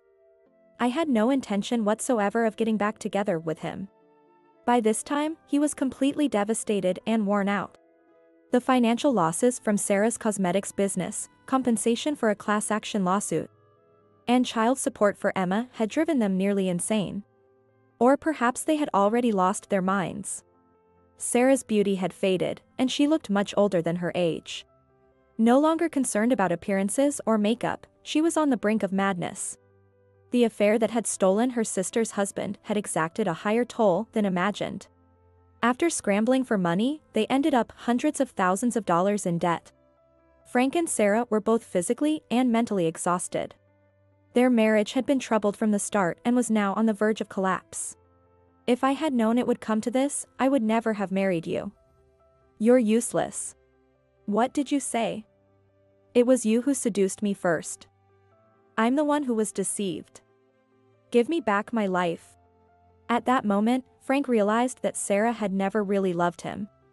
Aware that her cosmetics business was faltering, Sarah had quickly remarried to find a host she could leech off. He finally understood that she had manipulated him and used him completely. And he also realized that this affair had also been part of her revenge against me. But now, it was all too late. Money, home, family, love. And even memories. Except for one thing, a new wife who had become reckless and was on the verge of madness. Later, I heard through the grapevine that Frank and Sarah had started working at a hotel in the far north, living in. During his prime, he had held a respectable position. And Sarah, formerly the head of a cosmetics company, must have been struggling greatly in her new environment. But now, my life was free from those two. I have no desire to interfere now, nor do I want any from them. There was just one thing that nagged at me.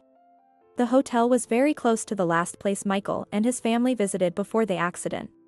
The leaves must be at their peak color now. Perhaps that person, for Michael's memorial? It was just speculation.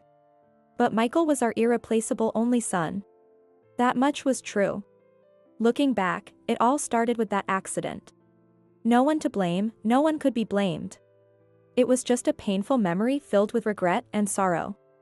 Thus, I silently bid farewell in my heart to my ex-husband and sister who had betrayed me. And as the seasons turned, we faced the second spring since the accident. With the funds we had gathered, Emma and I bought a house not far from the Harper family, starting our new life. We moved close enough so Emma wouldn't have to transfer schools, not far from my uncle's house. There, I finally restarted the flower arrangement class. It was near the station and in a good location. The flyer Emma designed for, now recruiting students, was well received, and many students quickly gathered. Grandma, the painting displayed in the museum has returned.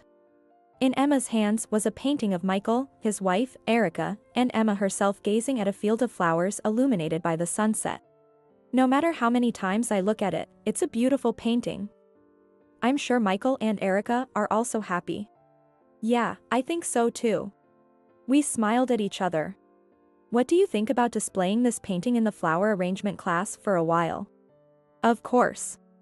Actually, Emma's painting was set to be donated to the municipal museum afterward. But wanting to make me happy, Emma readily agreed to her request. Grandma, you know. Yes? I'm not angry at Grandpa and the others anymore. Is that okay? Initially, I was taken aback by her sudden declaration. But at the same time, I resonated with Emma's thoughts. You can do as you like, Emma. Okay. Whatever feelings you have, they are yours, and who you forgive or don't forgive is up to you. Thank you. Yes, those two had already received a punishment commensurate with their deeds. I, too, should be free. I'm only 62 years old. Life is still ahead of me. Above our heads, the future was shining bright. Both of your parents are on our side. Besides, they won't be around much longer anyway. At those words, my hands froze. Seriously, are you going to do it? Do it? That sounds so sinister. It's an accident, an accident. My elder son and his wife were discussing so intently that they didn't even notice I was there. Then, the wife of my younger son said to me, "Call the police right now." At her words, I hastily called the police. My name is Kathy, and I turned 71 last month. I have spent 50 years as a homemaker with my husband. Thankfully, it's been a joyful journey. We have been blessed with 2 sons. It seems ordinary, but I think it's truly a blessing. My husband John is the second-generation owner of a small wholesale company. His father founded the company, and John took over 20 years ago. Thanks to our loyal customers, the business is thriving. Now my sons are also working for his company, each as managing directors. My elder son, Tom, graduated from a prestigious domestic university. He has always been an excellent student, earning praise from his classmates' mothers. Every time I attended a school event, I was so proud. He continued to study diligently through college and graduated with first-class honors. Afterward, he joined the company that was then managed by his grandfather as president. Although he was overly serious and had trouble interacting with women, which was a worry. About 10 years ago, he brought home a lovely woman a year his junior. From what I heard, she didn't come from a very wealthy family, but she always smiled at me and never forgot to bring a gift on my birthday. Living nearby, she would often say, "I made too much food," and bring over some of her cooking. She seemed like a smart, kind, and considerate woman. Although they haven't been blessed with children, I have always adored this couple. The problem is with my younger son. My younger son, Chris, wasn't as academically inclined as Tom. However, he was popular with girls and constantly brought different girls around during his university days. He barely passed his courses and managed to graduate. But he rebelled against joining the family business and got a job at a regular company instead. There he met Katie, a woman of the same age, and they got married. Unlike Tom's wife, Jessica, Katie was unfriendly and kept her interactions with us to a minimum. She was proper, always gave us gifts on anniversaries, and visited during long holidays. However, it seemed she preferred to keep a distance from us. She even bought an apartment in the next town over, not wanting to live too close to our home. Most of all, her detached manner of speaking made her hard to warm up to. After working for about 10 years, Chris resigned and joined my husband's company. However, his free-spirited nature, both John and Tom are having a tough time dealing with it. Even so, as a parent, I still find my sons endearing. I hope that both Tom and Chris will continue to work hard for the company in the future. One day, I went shopping alone. Spring is just around the corner. I was looking for an outfit to wear for the company's upcoming ceremony. Though I'm officially a homemaker, I'm also nominally a board member. I rarely go to the office, but I do some work from home, and preparing gifts for clients and socializing with their wives are among my duties. One of my annual duties is attending the ceremony. I headed to my favorite clothing store in the department store. That's when I saw a figure that looked familiar. Jessica. She looked similar. But no, she was walking with a man. Tom is at work.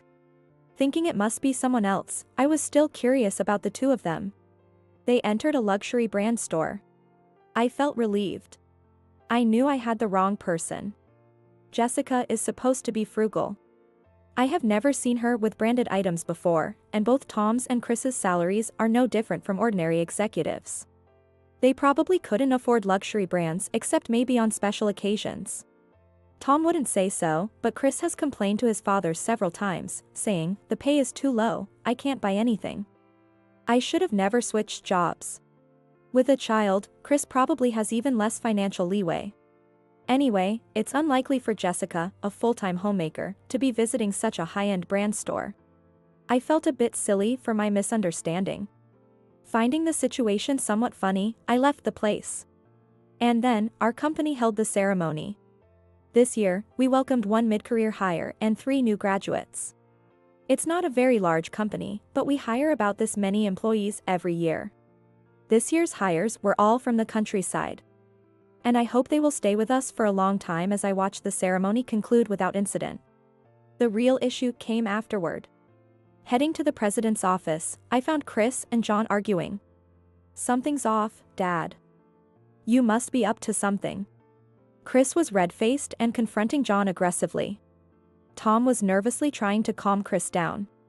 "What's going on?" I asked, alarmed. "The accounts are all wrong," Chris yelled. "The accounts?" I had no idea what he was talking about. I asked for more details. Chris insisted that there was something suspicious about the numbers.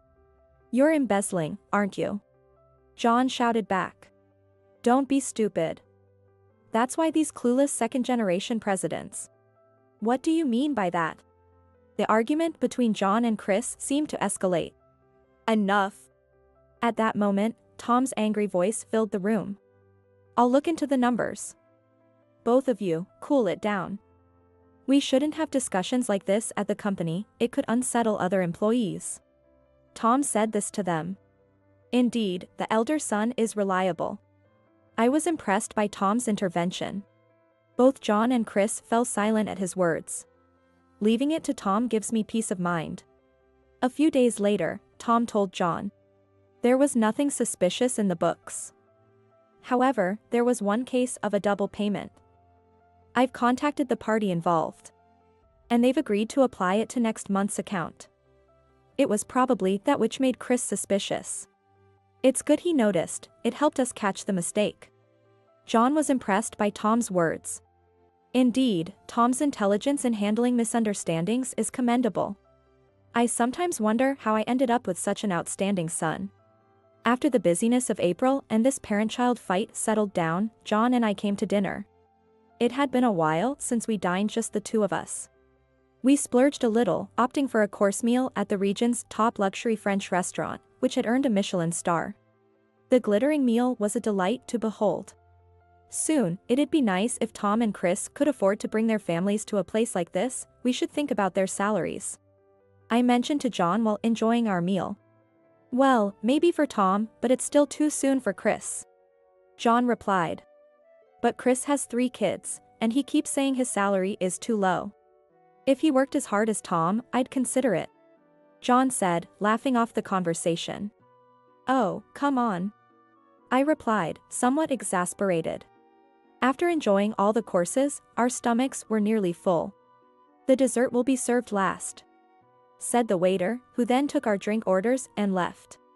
John also seemed satisfied as he sipped his coffee. Oh, a call. I'll be right back. Hurry back, the dessert will be here soon. John checked his phone and stood up. Left alone, I sipped my coffee in the quiet room. A quiet atmosphere. I can't help but hear the voices coming from next door.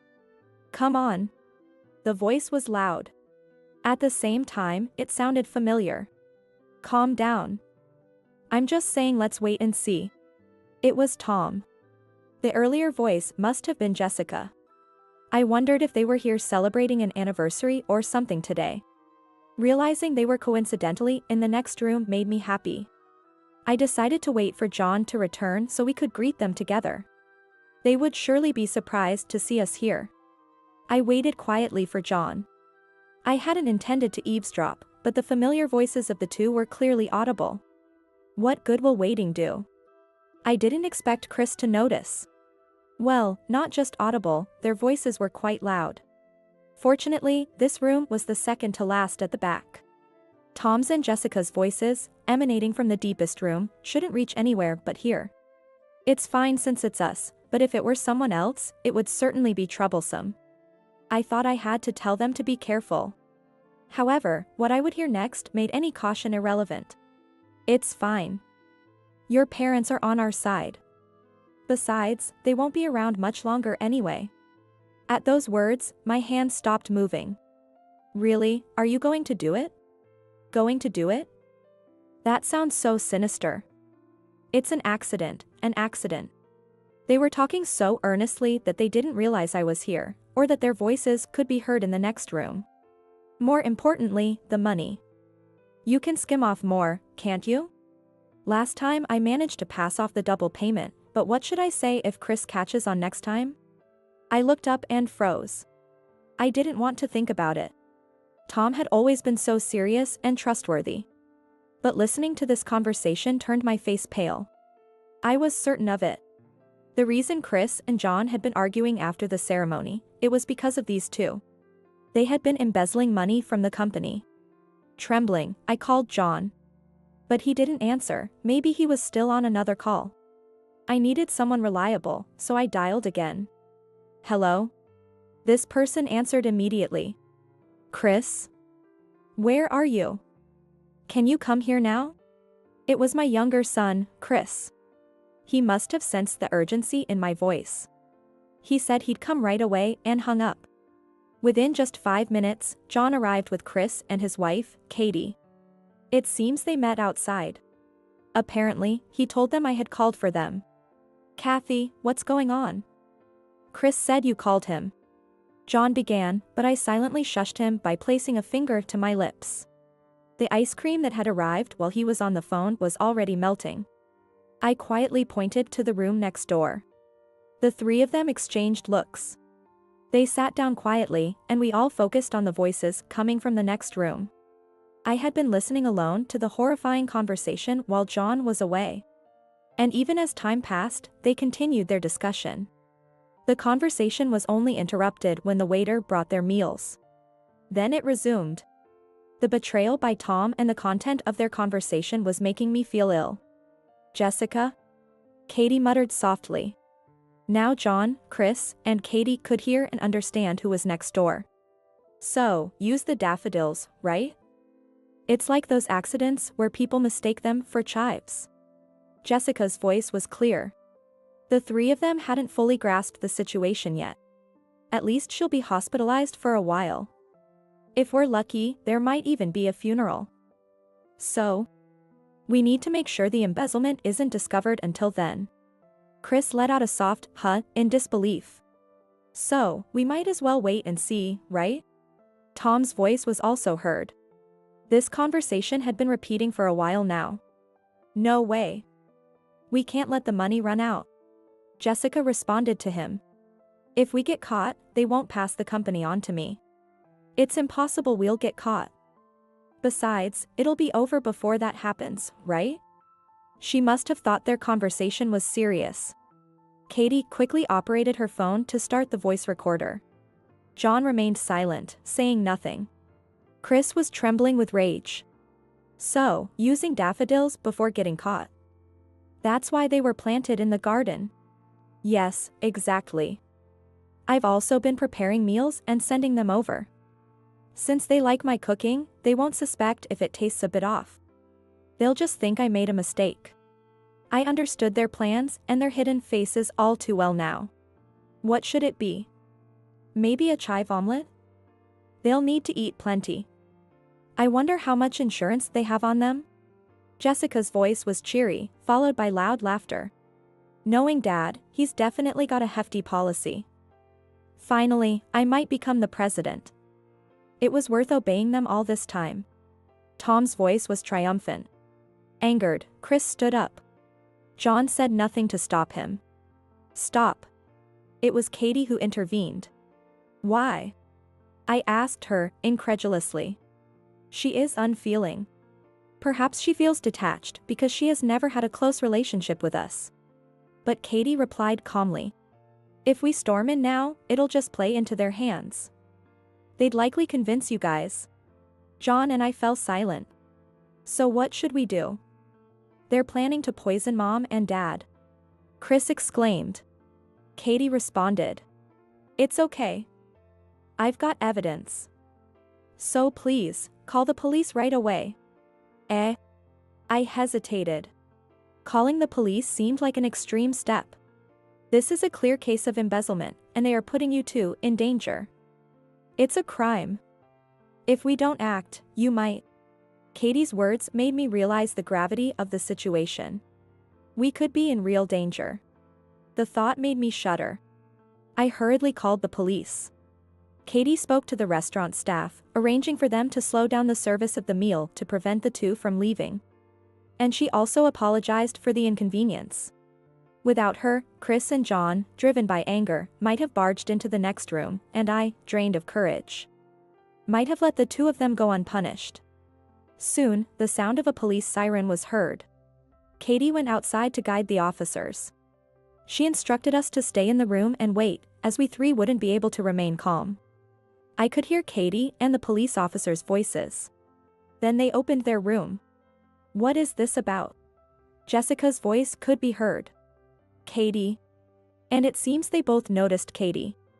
Tom, Jessica, I've listened to your conversation and thought it necessary to call the police. It would be better to discuss this at the police station to avoid causing any trouble here. Katie's voice, usually so calm, sounded incredibly reliable now. What are you talking about? We were just having a normal conversation. Exactly. Imagine what my in-laws would say if they knew about this. They seem to think Katie did this on her own. They started to protest loudly, bringing us into the argument. So, you're calling the cops on Tom just because Chris couldn't become the president? Don't take it out on him. Jessica said that. Upon hearing this, John stood up. Dad. Chris also looked at him. The confrontation was still ongoing in the next room. Let's move on. Katie said. Following that, could we ask you to come with us voluntarily? A police officer asks them. Voluntarily? No. I won't go. I haven't done anything wrong. Jessica declared. Yeah, that's right. There's no need to go. Tom's voice was also heard. Is that so? I thought you might want to give an explanation. Well, we are going to the police station now to file a complaint. Shall we go? Katie spoke calmly. She must have called the police over. It seemed like they had no intention of reflecting on their actions. Even if it's just us, we need to go to the police, I thought as I got up. I stumbled a bit. Chris supported me. Mom, are you okay? Yes. Chris had been a handful, but he had become very dependable. We left the room. In the hallway, Katie is speaking to someone in the next room, and the police are present. Probably, Tom and Jessica are further inside. Mom, are you here? Our voices must have reached Tom, who then shouted. They must have just realized we were there. His voice sounded frantic. If you want to make excuses, it might be better to come with us. Next time, the officers might come with a warrant to pick you two up. Katie continued calmly. The two of them seemed to stand up at her words. I had completely forgotten about it, but Katie had settled the bill. Thus, Tom and Jessica were taken to the police station in a police car. We followed in our car. Upon reaching the police station, Jessica, who had arrived first, was saying, "It's a misunderstanding." Tom was complaining to the police, "It's a misunderstanding by my sister-in-law." Their voices could be heard all the way outside. Another officer led us to a different room. There, I told them everything I had heard earlier. He had been embezzling company funds. And he was preparing to serve us daffodils, presumably to harm us. As I spoke, the frustration overwhelmed me and I broke down crying. The police officer was very considerate towards me. John put his arm around my shoulder. Please look into the details of the damage to the company tomorrow and file another damage report summarizing the acts of embezzlement and the amount of damage. Chris responded to the police officer's statement. What I can't forgive is their attempt to put my husband's parents in danger. Katie said firmly. I was touched that she was so angry on our behalf. The police officer explained. Since no action was taken, they cannot arrest for attempted crimes. However, it seems they could be arrested on conspiracy charges based on a recording of their conversation that Katie had made. They had actually prepared the daffodils as poison and had been providing us meals to lower our guard up until now. The photos I had taken of Jessica's cooking also turned out to be evidence. I didn't intend for them to be used like this, but it's interesting how they ended up being useful. Talking with the police and hearing Katie's voice, my sadness was gradually replaced by rising anger. They must be arrested and made to reflect on their actions. But more than that, I felt increasingly betrayed by my elder son and his wife, whom we had cherished and loved. I thought they deserved to see hell. I was terrified by my own thoughts. As a parent, thinking this way might mean I am failing. But perhaps as a parent, it's natural to feel this way. Katie and Chris decided it would be best if we didn't see Tom and Jessica. John was too angry to even consider seeing them, and I feared I might forgive them if I saw their faces. That's not true. I'm quite angry too. Yet, it's also true that I might forgive them if they apologized. We left the rest to Chris and Katie and went home. It seems that Katie's mother came to visit, and the grandchildren were left with her. That's why she told us not to worry and to rest. I was very grateful for that. The next day, the police contacted us. It seems the two of them denied everything. However, Chris quickly uncovered the facts and amounts related to the embezzlement. Unbelievably, starting from their first year of marriage, over the past 10 years, they had embezzled nearly $200,000. Taking a few thousand each month and sometimes even larger amounts. Hearing this made everything go dark before my eyes. To think I had been deceived for so long. Katie, seeing that I was incapacitated, came over to help with the household and liaise with the police. Apparently, their children continued to be looked after by her mother. I feel terrible for causing such inconvenience to my grandchildren. Chris consulted with the police and filed a criminal complaint. This would lead to at least Tom's arrest. I felt a mixture of relief and regret, but thanks to Katie, I managed not to lose myself. Additionally, both were arrested for conspiracy. The planted daffodils and Katie's recorder served as undeniable evidence. They maintained their innocence. Showing no signs of remorse, it seemed. Embezzlement is a criminal matter, and Chris has filed charges against Tom and Jessica. It turns out Jessica had been squandering the embezzled money on a nightclub. Did Tom know about this? If he did, he's a complete fool. During the trial, the bartender was called as a witness. She was flaunting because her husband was going to be the next president. I seriously had no idea the money was embezzled. And I had no feelings for her beyond that of a customer. She was just a big spender. Jessica lost her composure at his words. Shane. Didn't you say you wanted to marry me? I supported your sales, didn't I? Jessica shouted. What are you talking about, Jessica? Tom also yelled. No, seriously, give me a break. You know that's just sales talk. That's just not possible. He flatly dismissed Jessica. Good for her. I almost laughed out loud. It seems Tom was unaware of it too. Apparently, he heard that she had been sending money to her not-so-wealthy family home. Poor guy, caught by such a foolish woman. In the end, both were found guilty. Jessica ended up being publicly rejected by her beloved bartender in front of everyone. Katie and Chris were laughing out loud after the trial ended. Truly, what goes around comes around. The woman I saw in the brand store was probably Jessica. I should have realized it then, but well, all's well that ends well. The two were also charged with conspiracy. With all the evidence lined up, their excuses didn't hold up, and of course, they were found guilty. Though they received suspended sentences for the conspiracy, they were sentenced to actual prison time for embezzlement. Tom cried and apologized to me. But I no longer felt any inclination to forgive him. He was fired from the company. All insurance benefits were transferred to Chris as the beneficiary. John clearly announced that Chris would be his successor. Jobless Tom ended up divorcing Jessica while in prison. It was truly a relief that he was rid of such a woman. I have no intention of associating with Tom anymore, but the blood relation cannot be cut.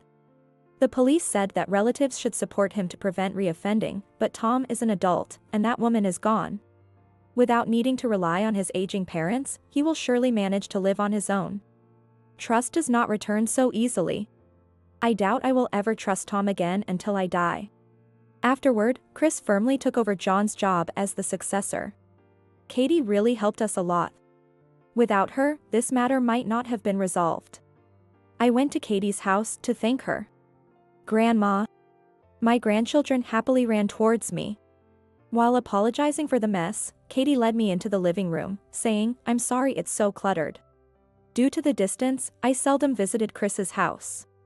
It had been a while, but the house was so tidy it didn't seem cluttered at all. I was delighted to see a picture frame displayed with a photo of our 3 grandchildren, John and me, taken some time ago. Katie, thank you so much for everything. I said as I expressed my gratitude. Oh, I haven't done anything special, just what needed to be done. Katie, as always, spoke in her usual calm and collected manner. Actually, I've always found you a bit intimidating. You don't try to get too close to us, do you? So? I muttered quietly. I was aware that you felt that way. But that's okay. Katie responded. I truly care about both of you. If I allowed my personal feelings to get involved, it might lead to uncomfortable feelings. That's why I think maintaining a certain distance is important, to sincerely care for you. Her words deeply impressed me. Jessica always tried to ingratiate herself with me, and I was deceived and fond of her because of that. But I was truly foolish not to have recognized the genuine care Katie had for us. Grandma, look. A present. My youngest grandchild, April, said as she handed me an art creation. Before you came, Mom and I made this. When I said I wanted to make a present for you, she taught me how. I cherished it deeply. Oh, April, thank you. I'm very happy. I'll treasure this. My words seemed to make April happy too. I'm glad Chris married Katie. With her around, Chris and the grandchildren will be all right. Katie, thank you truly. I look forward to continuing our relationship." As I spoke, April looked at me curiously and, catching my mood, smiled brightly.